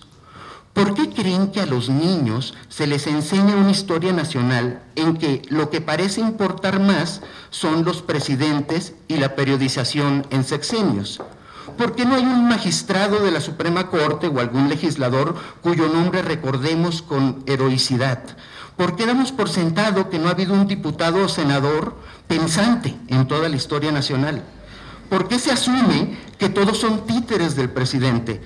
Pues porque su archivo, les digo a mis colegas archivistas, sí, 3 minutos, del Poder Judicial y el Legislativo, están en estas condiciones que hacen imposible escribir una historia en que la división de poderes parezca relevante. Es cierto que hay responsabilidad de esta interpretación autoritaria de la historia por parte de los historiadores. Sin embargo, también es cierto que el archivo como principal instrumento de trabajo del historiador en su materialidad determina la clase de historia que podemos escribir. Mientras no tengamos archivos dignos que reflejen que somos una república federal, donde la división de poderes existe e importa, y el pacto federal existe e importa, no podremos hacer una reinterpretación democrática de la historia de nuestra nación. Este comentario muy general es esencial en la discusión sobre la garantía de acceso a documentos histórico-confidenciales, porque la reinterpretación histórica es lo que nos va a ayudar para mantener la búsqueda de la verdad sobre violaciones a los derechos humanos y sobre víctimas del crimen como un ejercicio permanente en el presente y el futuro. Si solo centramos la búsqueda de la verdad a los archivos de inteligencia del Poder Ejecutivo, tengo la certeza de que agotaremos el ejercicio muy rápido y sin nuevos elementos para la búsqueda de la justicia. No podemos ni debemos, como investigadores, archivistas, activistas o funcionarios, agotarnos en la Sala 1 de la AGN por 2 motivos. El primero es que los aparatos de inteligencia mexicanos no son tan inteligentes. El segundo es que el Poder Ejecutivo no es el único responsable de violaciones a los derechos humanos y alianzas con el crimen. También debemos encontrar a los responsables que no llegaron a la discusión nacional, incluir las omisiones del Poder Judicial y del Legislativo, así como de gobiernos locales con una perspectiva transnacional. Incluso si se testea toda la información personal de todo archivo de la Presidencia de México, si logramos desarrollar un sistema archivístico que refleje que somos una república federal, podremos reescribir la historia mediante el cruce de datos y la lectura pausada de las interacciones interburocráticas. Y pues no me queda tiempo, entonces muy brevemente solo voy a comentarles mi segundo punto. Debemos recordar que la protección de los derechos humanos no es unidireccional. También hay víctimas indirectas y que la protección de garantías en conflicto es jurídica y humanamente relevante, sobre todo para los más débiles. Cuando inició la polémica sobre Sala 1 de la AGN, los colegas se quejaron de que se estaban censurando la consulta de documentos histórico-confidenciales en esta sala. Lo que pasaba, al parecer, es que durante el largo periodo entre la apertura del archivo de la DIPS y la DFS y la aprobación de reglamentos que garantizaran la protección de datos personales a estos documentos, los investigadores nos acostumbramos a que los archivistas y funcionarios de inteligencia nos proporcionaran los originales de los documentos con todo y datos personales sin testar para su consulta en sala. Muchos de nosotros incluso llegamos a reproducirlos por medio de fotografías y otros medios digitales, adueñándonos de datos sobre la intimidad de personas que no nos corresponde ventilar. Un segundito. Sin embargo, cuando se solicitaba su reproducción por medio de mecanismos de acceso a información pública, se nos proporcionaban versiones públicas con los datos personales testados. Cuando los cambios en estas prácticas, y esa palabra es clave en mi ponencia, en la consulta, se ventilaron en medios como La Jornada y El Universal, la directora de la AGN, que amablemente nos acompaña, Mercedes de Vega, contestó que era falso que las reglas en la consulta hubiera cambiado y que el archivo seguía abierto, y más aún, que había nuevos fondos relevantes para la investigación sobre violaciones a los derechos humanos. Ambas partes tenían razón desde su perspectiva, porque mientras los usuarios nos centrábamos en las prácticas, los funcionarios se centraban en que las reglas se cumplieran. Independientemente de eso, lo que prevaleció en la opinión pública fue la idea de que, como parte del llamado vendaval autoritario que recorre el país, los funcionarios del CISEN estaban censurando el acceso a documentos fundamentales para entender la represión y violación a derechos humanos por parte del régimen autoritario. Supe de colegas que incluso cambiaron de temas de investigación de tesis doctoral porque supusieron que este archivo estaba ya cerrado. Esta percepción en la opinión pública me preocupó por 3 motivos. En primer lugar, me preocupó que los denunciantes de los cambios en las prácticas del consulta, al centrarse en defender una práctica, perdieron la oportunidad de presentar argumentos que promovieran el cambio de las nuevas reglas de acceso a estos documentos. Si en lugar de denunciar censura hubieran argumentado, por ejemplo, que los documentos relacionados a crímenes de lesa humanidad, violaciones a los derechos humanos y victimización criminal no deberían estar sujetos a testeo alguno, debido a su importancia para la defensa de la dignidad humana, quizá en este momento estaríamos más preparados para empujar cambios jurídicos, normativos. El otro elemento que me preocupó, puesto que pasó desapercibido en la discusión, es la falta de recursos de las autoridades archivísticas en los pocos archivos que funcionan alrededor del país. En la nota de la jornada que cité, se dijo que la directora del AGN aceptó que, y cito, no hay personal calificado suficiente para generar con rapidez o urgencia una versión pública. Y es lo mismo que nos acaban de decir que ocurre en la Suprema Corte de Justicia. Y si esto pasa en las instituciones archivísticas nacionales más reconocidas, pues ni hablar del resto. La falta de recursos en los archivos debería ser quizá un tema esencial de esta agenda. Sin recursos, independientemente de que nuestras leyes den preeminencia a la defensa de los derechos humanos o a la protección de datos personales, nuestra discusión será irrelevante. Incluso si logramos flexibilizar y volver más predecible la protección de datos personales, el elemento clave que determinará la naturaleza de la información a la que tendremos acceso será la práctica del testeo. Si el testeo no se realiza con reglas claras, en tiempo y forma estandarizada, por personal altamente capacitado, es decir, con recursos suficientes, todas las discusiones que podamos tener aquí o incluso en el Congreso de la Unión serán irrelevantes en la práctica de ir a consultar un archivo. Finalmente, me preocupó que en toda la discusión pública que tuvimos sobre este tema no hayamos hecho ningún esfuerzo por recuperar una voz fundamental e ineludible: las víctimas de violaciones a derechos humanos. En el camino, Jaime Rochín, con quien comparto la mesa felizmente, desde la Comisión Ejecutiva de Atención a Víctimas, publicó un artículo muy claro y con argumentos contundentes a favor de otorgar garantías y mejorar las condiciones de acceso a documentos histórico confidenciales y archivos en general. Por eso me da gusto que los organizadores de este evento hayan aceptado de tan buena gana la propuesta de invitarlo y que me tocara el honor de compartir mesa. Me disculpo de antemano si repito algunos aspectos que él va a mencionar. Creo, por mi contacto con víctimas, que habrá 3 posibles reacciones por parte de las víctimas que están mencionadas en los documentos de los archivos históricos.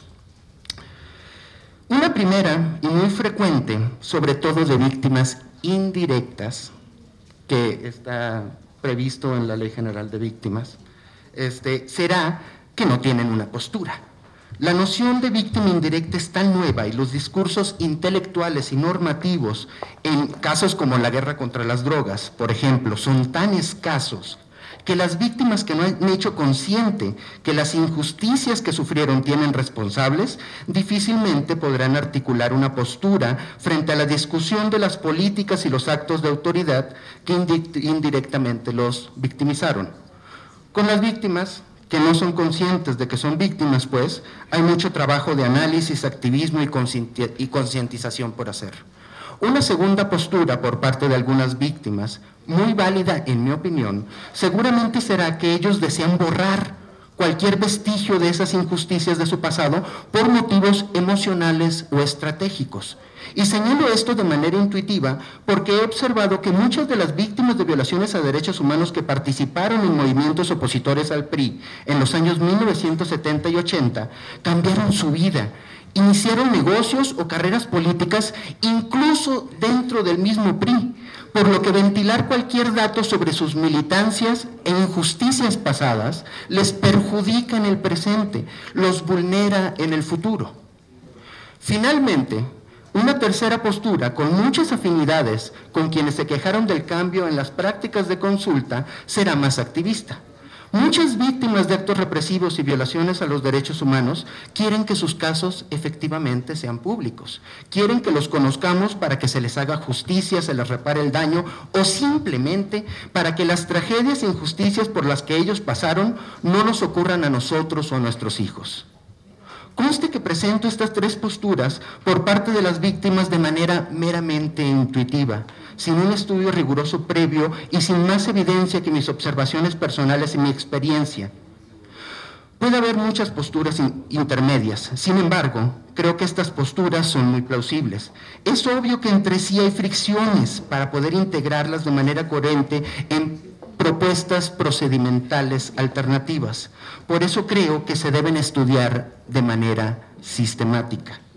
Una posibilidad para el reconocer el derecho de las víctimas que no quieren que sus datos sean revelados sería crear un mecanismo para que participen en la creación de reglas de testeo, de tal suerte que los datos de las víctimas que sí quieren que sus casos se retomen en la escritura de la historia no sean testeados. Y pues posibilidades procedimentales hay muchas. Aquí simplemente quiero hacer hincapié en la importancia de sus voces y en la necesidad de incorporarlas en nuestros análisis sobre archivos. También busco mostrar que en este proceso concreto habrá dificultades, porque los diferentes grupos de víctimas buscarán de manera válida que sus posturas se reflejen en las reglamentaciones sobre los documentos que se relacionan con sus casos. En conclusión, tenemos mucho trabajo concreto por hacer para garantizar el acceso a documentos históricos confidenciales. Oscar Wilde dijo en alguna ocasión que nuestra única responsabilidad con la historia es volverla a escribir. Por eso, vale la pena dedicar nuestros talentos y recursos a la organización y preservación, difusión de nuestros archivos históricos en general de nuestra República Federal. La reescritura de la historia no solo es nuestra responsabilidad como mexicanos, sino como especie. Muchas gracias.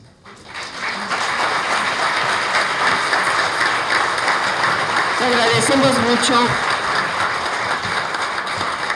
agradecemos mucho su participación y bueno, empezó con algo con lo mismo que terminó al recordarnos que somos una república federal, definitivamente de las palabras res y pública del romano y naturalmente de lo que el derecho retoma, esta consideración frente a lo que es la consideración privada, pues es muy importante para entender que la información tiene que ser pública, que definitivamente debe tener acceso absolutamente todo el mundo, todas las personas, sin que tengan necesariamente que presentar algún interés y demás, pero que también por el otro lado, ya se mencionaba hace rato, debe haber siempre una ponderación de derechos y debe tenerse siempre el lado de la protección de datos personales en los que sí haya a quienes les interese que sus datos no se den a revelar, que lo que también es un derecho humano.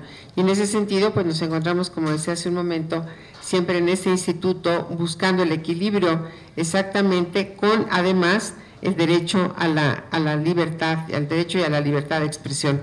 No son temas fáciles, aunque sí muy interesantes, y bueno, pues tratamos de hacer lo mejor que se pueda en ese sentido. Y paso rápidamente, porque estamos un poco pasados de tiempo, con lo cual les voy a rogar que sus preguntas tengan el correo electrónico, porque no tendremos tiempo para la sesión de preguntas. Ya inclusive algunas personas ya se están preparando para salir.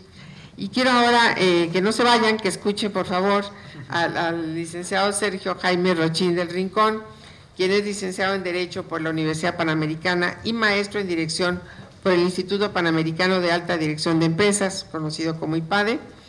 En la Secretaría de Gobernación, el maestro fue director general adjunto de investigación y atención a casos.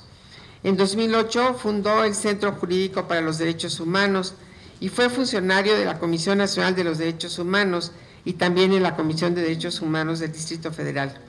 Es fundador del movimiento ciudadano Hagamos Comunidad y en diciembre del 2012 fue designado por el Senado de la República como miembro del Consejo Consultivo de la Comisión Nacional de los Derechos Humanos.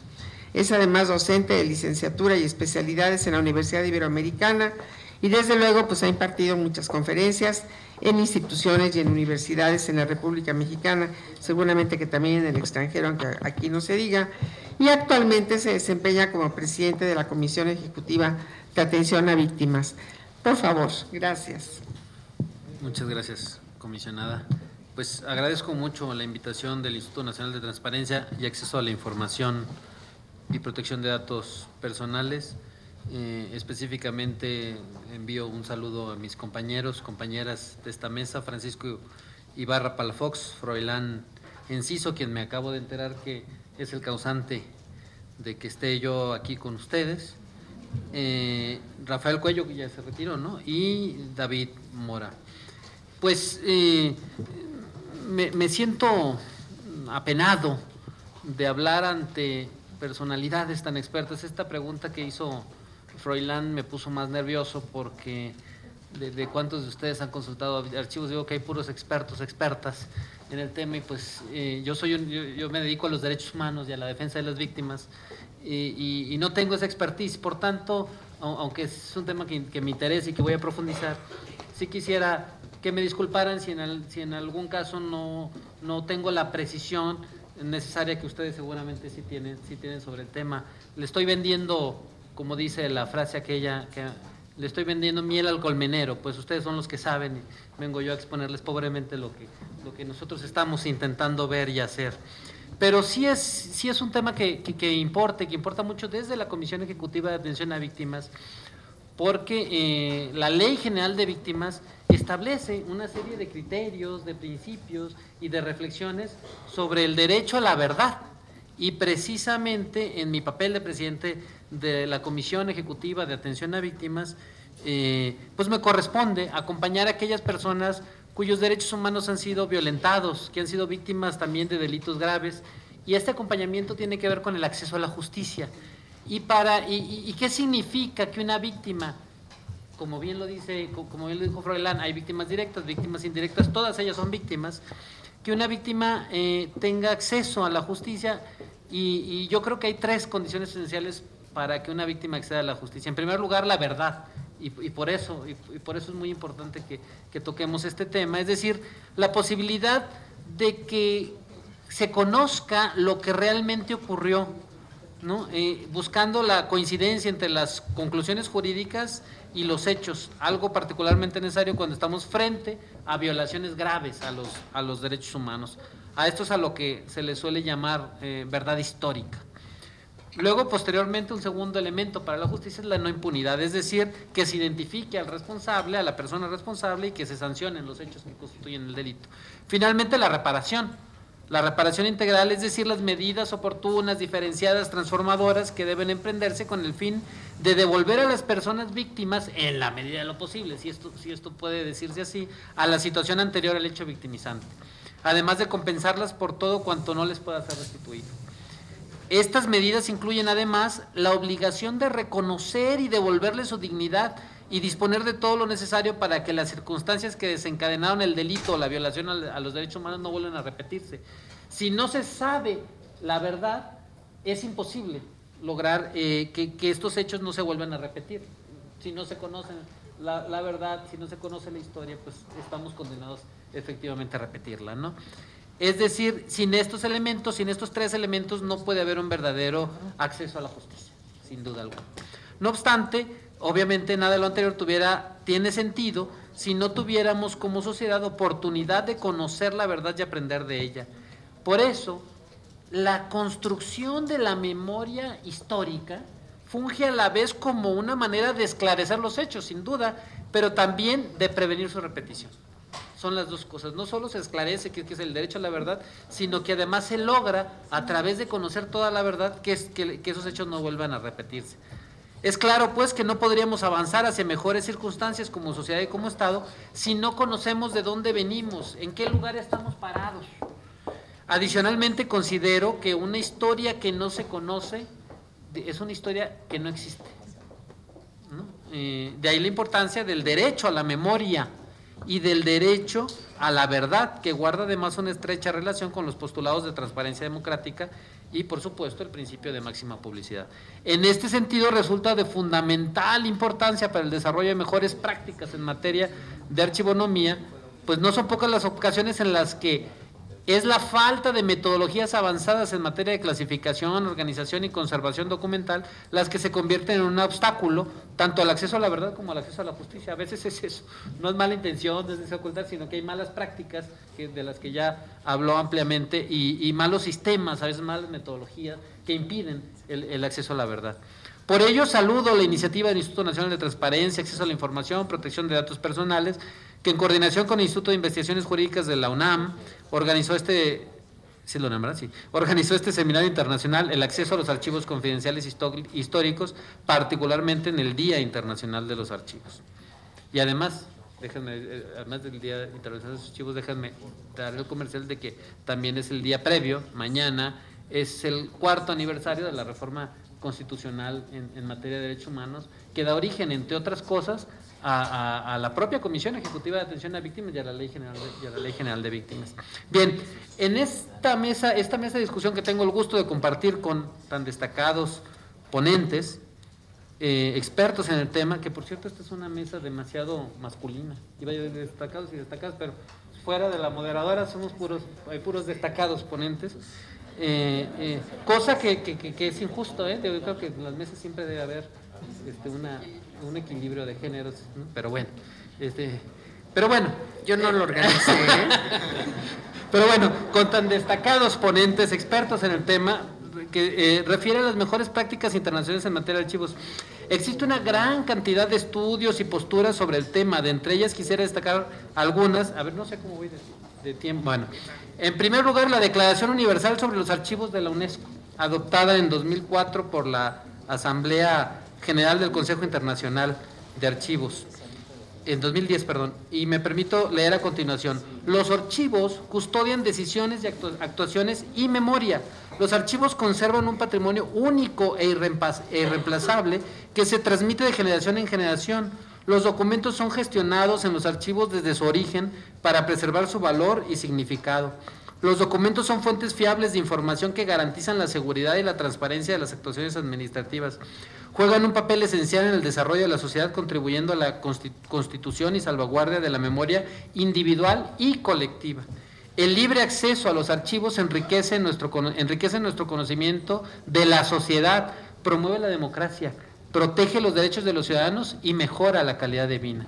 Los miembros del Consejo Internacional de Archivos, organización a la que pertenece el Archivo General de la Nación, se comprometieron, fíjense ustedes, a garantizar que se adopten y se apliquen políticas y normas legales en materia de archivos, que todos los organismos públicos o privados que producen y utilizan documentos en el ejercicio de sus actividades valoren y ejerzan eficazmente la gestión de sus archivos, que se doten los recursos adecuados para asegurar la correcta gestión de los archivos, una queja que se ha escuchado aquí frecuentemente, la falta de recursos, que los archivos sean accesibles a todas las personas respetando las leyes sobre esta materia relativas a los derechos de los creadores, propietarios y usuarios, y que sean utilizados para contribuir al desarrollo de la responsabilidad de los ciudadanos.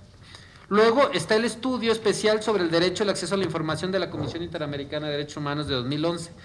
Este estudio, conducido por la Comisión Interamericana, establece que el acceso a la información constituye, dice, una herramienta esencial para combatir la corrupción, que es uno de los temas fundamentales de la agenda política nacional en este momento, hacer realidad el principio de transparencia en la gestión pública y mejorar la calidad de nuestras democracias. El reconocimiento del acceso a la información como derecho humano ha ido evolucionando progresivamente en el marco del derecho internacional de los derechos humanos. El Sistema Interamericano de Derechos Humanos ha cumplido en ello un rol fundamental. En 2006, la Corte Interamericana de Derechos Humanos, en el caso Claude Reyes y otros, marcó un hito jurisprudencial al constituirse en el primer tribunal internacional en reconocer que el acceso a la información es un derecho humano que forma parte del derecho a la libertad de expresión. Previamente, la Comisión Interamericana de Derechos Humanos y la Relatoría Especial para la Libertad de Expresión venían impulsando avances en la materia a través de diferentes mecanismos de trabajo. Bueno, el tercer punto es las mejores prácticas recogidas y reconocidas tanto por la Asociación Latinoamericana de Archivos como por el Consejo Internacional de Archivos, instituciones a las que pertenece el Archivo General de la Nación. En este contexto me permito recoger algunos puntos expresados por, soy malo para pronunciar los nombres, pero me disculparán, por Perrin Canavallo, experta que ha colaborado con ambas instituciones, así como con la UNESCO, en su estudio del acceso a la información como un derecho humano emergente. La experta destaca que el movimiento a favor del derecho al acceso a la información pública se ha convertido en una explosión hasta ser reconocido como derecho fundamental por las organizaciones y la jurisprudencia internacionales. Aunque su marco normativo está bien establecido, se necesitan medidas de acompañamiento para hacerlo efectivo, mientras que la reutilización de los datos públicos se está perfilando ahora como un nuevo derecho. Además, destaca que las normas internacionales y las buenas prácticas ya están bien establecidas. Recoge un instrumento de evaluación de las legislaciones sobre el derecho de acceso a la información que distingue 7 ámbitos cubiertos por las leyes de acceso. Los principales elementos del marco normativo pueden reagruparse en 7 ámbitos: el derecho al acceso, voy a leer ampliamente, el campo de aplicación, procesos de demanda, excepciones y denegaciones. En este tema de excepciones y denegaciones, los intereses protegidos son generalmente los mismos y conviene conseguir un equilibrio entre su protección y el derecho al acceso. Un poco más adelante abundaré sobre este punto que toca directamente a la Comisión Ejecutiva. Bien, los recursos, se recomienda tener un organismo independiente, aquí en este caso pues se tiene el INAI. Las sanciones en caso de deterioro, y el séptimo ámbito concierne la promoción de la ley y es uno de los más importantes. En este sentido, el Estado mexicano cuenta con una Ley General de Transparencia que establece que no podrá clasificarse como reservada aquella información que esté relacionada con violaciones graves a derechos humanos o delitos de lesa humanidad de conformidad con el derecho nacional o los tratados internacionales de los que México es parte. Por su parte, también la Ley Federal de Transparencia y Acceso a la Información Pública Gubernamental establece con claridad que toda la información que obra en los archivos de las instituciones del gobierno federal debe ser pública, con excepción de la que esté clasificada como reservada o confidencial, mientras que la Ley Federal de Archivos obliga a todas las instituciones del gobierno federal a implementar instrumentos archivísticos para la correcta clasificación y resguardo de información. Y me adentro ahora sí en el tema de la Comisión Ejecutiva de Atención a Víctimas y el manejo de la información y la necesidad de las víctimas al acceso a la verdad, ya que estos archivos sean debidamente conservados. Bien, retornando pues al mencionado punto 4, excepciones y denegaciones de la información, quisiera hablar sobre el caso particular de la Comisión Ejecutiva de Atención a Víctimas como institución del gobierno federal que genera, sistematiza y concentra información que cabe dentro de la categoría de datos personales y por tanto en muchos momentos es confidencial, pero que a su vez cumple con la función de garantizar el derecho a la verdad. Y esto que decía la comisionada Cursain, de que todo el tiempo hay un debate entre el derecho a la protección y al mismo tiempo el derecho a la verdad, pues es una discusión y es un tema que en cada acción nosotros tenemos que estarnos enfrentando. Y les pongo, por ejemplo, algún ejemplo curioso. En la primera reparación integral que la Comisión Ejecutiva de Atención a Víctimas concedió, un periodista se acerca a mí y me pregunta si puede entrevistar a la víctima. Y entonces yo le digo, pues déjame consultar con ella, si le interesa, porque pues nosotros no damos datos. Le pregunté y me dijo, sí. Entonces yo le digo al periodista, oye, la víctima accedió, la persona accedió a que le hagas una entrevista, solo te voy a pedir que no puedes publicar ni su nombre, ni ninguna condición que la pueda identificar. Ah, perfecto. Y entonces me habla, después de que hace la entrevista, me habla y me dice, oye, la víctima, la persona, me exigió que pusiera su nombre, porque para ella es parte importante de la reparación que si sabe, porque es una persona que fue detenida de manera arbitraria, que si ponen en Google su nombre y aparece que fue detenido, también aparezca que fue reconocido como víctima por ustedes. Y entonces, es todo un tema, porque nosotros estábamos cuidando la privacidad cuando esta persona lo consideraba como un derecho suyo para que se conociera que fue víctima, ¿no? Entonces son cosas como muy difíciles de ir determinando y que en cada caso se tienen que ir evaluando, no se puede dar un principio general. Pero bueno, por mandato de la Ley General de Víctimas, la Comisión Ejecutiva se instituye como el garante del derecho a la verdad y a la memoria histórica, toda vez que establece el artículo 19 del ordenamiento nuestro, de la Ley General de Víctimas, que las víctimas tienen el derecho imprescriptible de conocer la verdad y recibir información específica. Yo ando muy preocupado por el tiempo.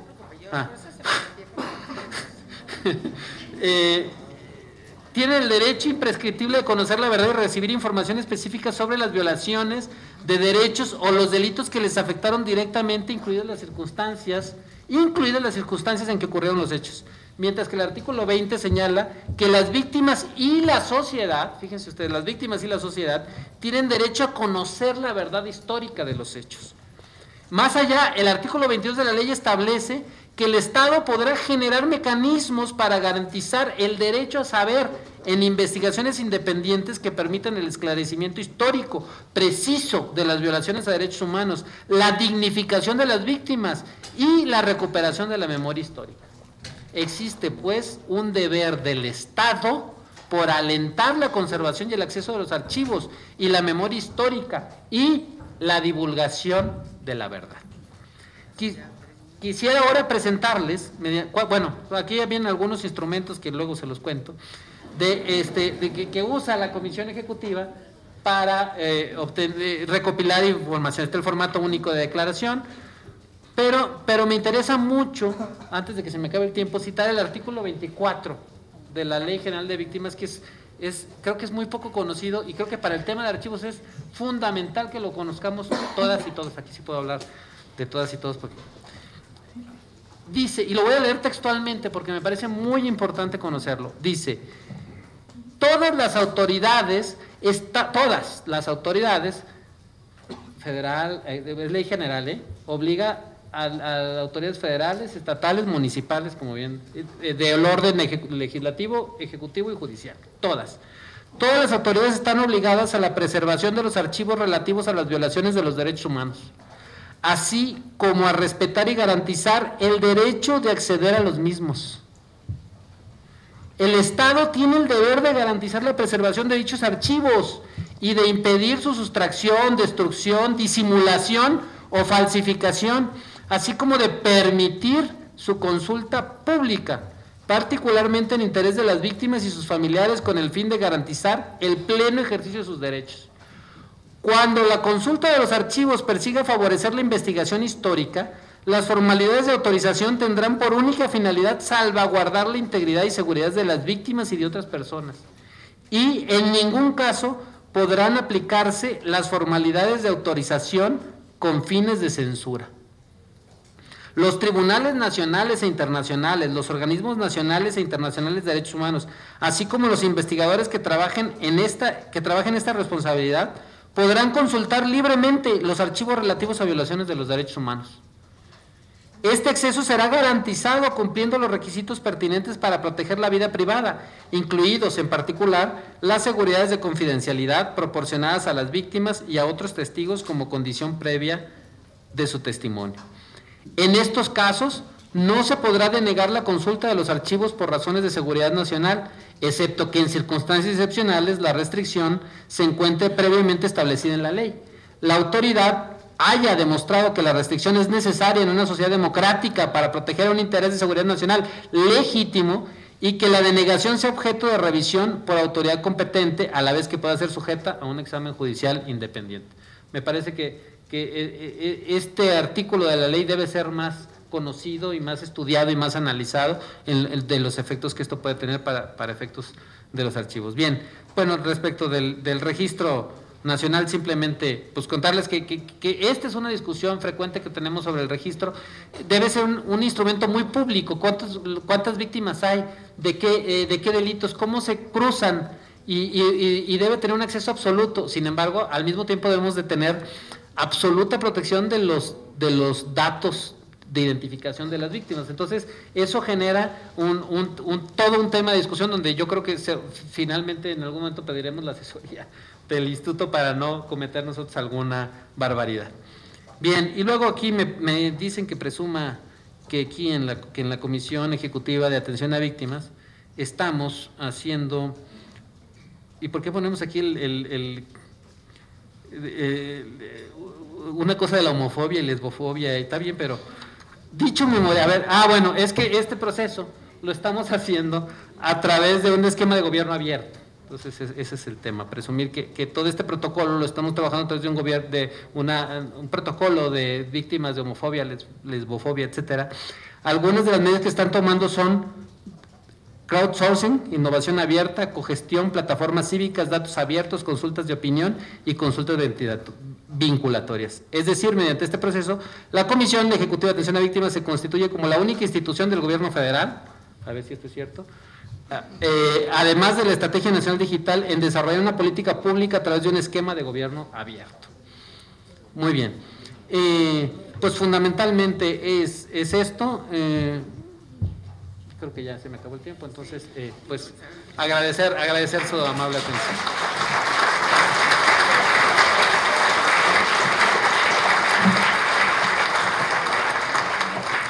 Sí, en realidad nos apasionan los temas y cuando estamos escuchando ponencias tan interesantes, pues el tiempo se convierte verdaderamente en un enemigo. Pero muchísimas gracias por su participación también. Estamos totalmente de acuerdo en que la construcción de la memoria ayuda también a evitar la repetición de lo negativo y que es también un derecho a la verdad, es un derecho a la memoria definitivamente, nada más que algo muy importante, todos esos archivos tienen que estar ordenados. Si no están ordenados, entonces no hay nada más que un cajón desastre en el que cuesta mucho trabajo encontrar alguna situación, si no es que no se encuentra. Y bueno, ese ejercicio de la ponderación de la aplicación de las leyes, pues es un tema bastante difícil al que también nos hemos referido. Muchas gracias por su información sobre el artículo 24, me parece muy interesante en lo que necesitábamos hacer finalmente, de verdad, Mercedes Vega, hemos hablado la armonización de las leyes, que es tan importante para evitar los conflictos de leyes precisamente. Muchísimas gracias, les agradecemos a todos. Yo le invito al comisionado Francisco Acuña, qué pena que ya no, el tiempo no nos dio para preguntas, pero le pido al comisionado Acuña, a Mercedes de Vega, a la compañera también de Jurídica Cisa Luna, si nos hacen favor de venir para la clausura. Antes de eso me permito agradecer a nuestros ponentes y hacerles una...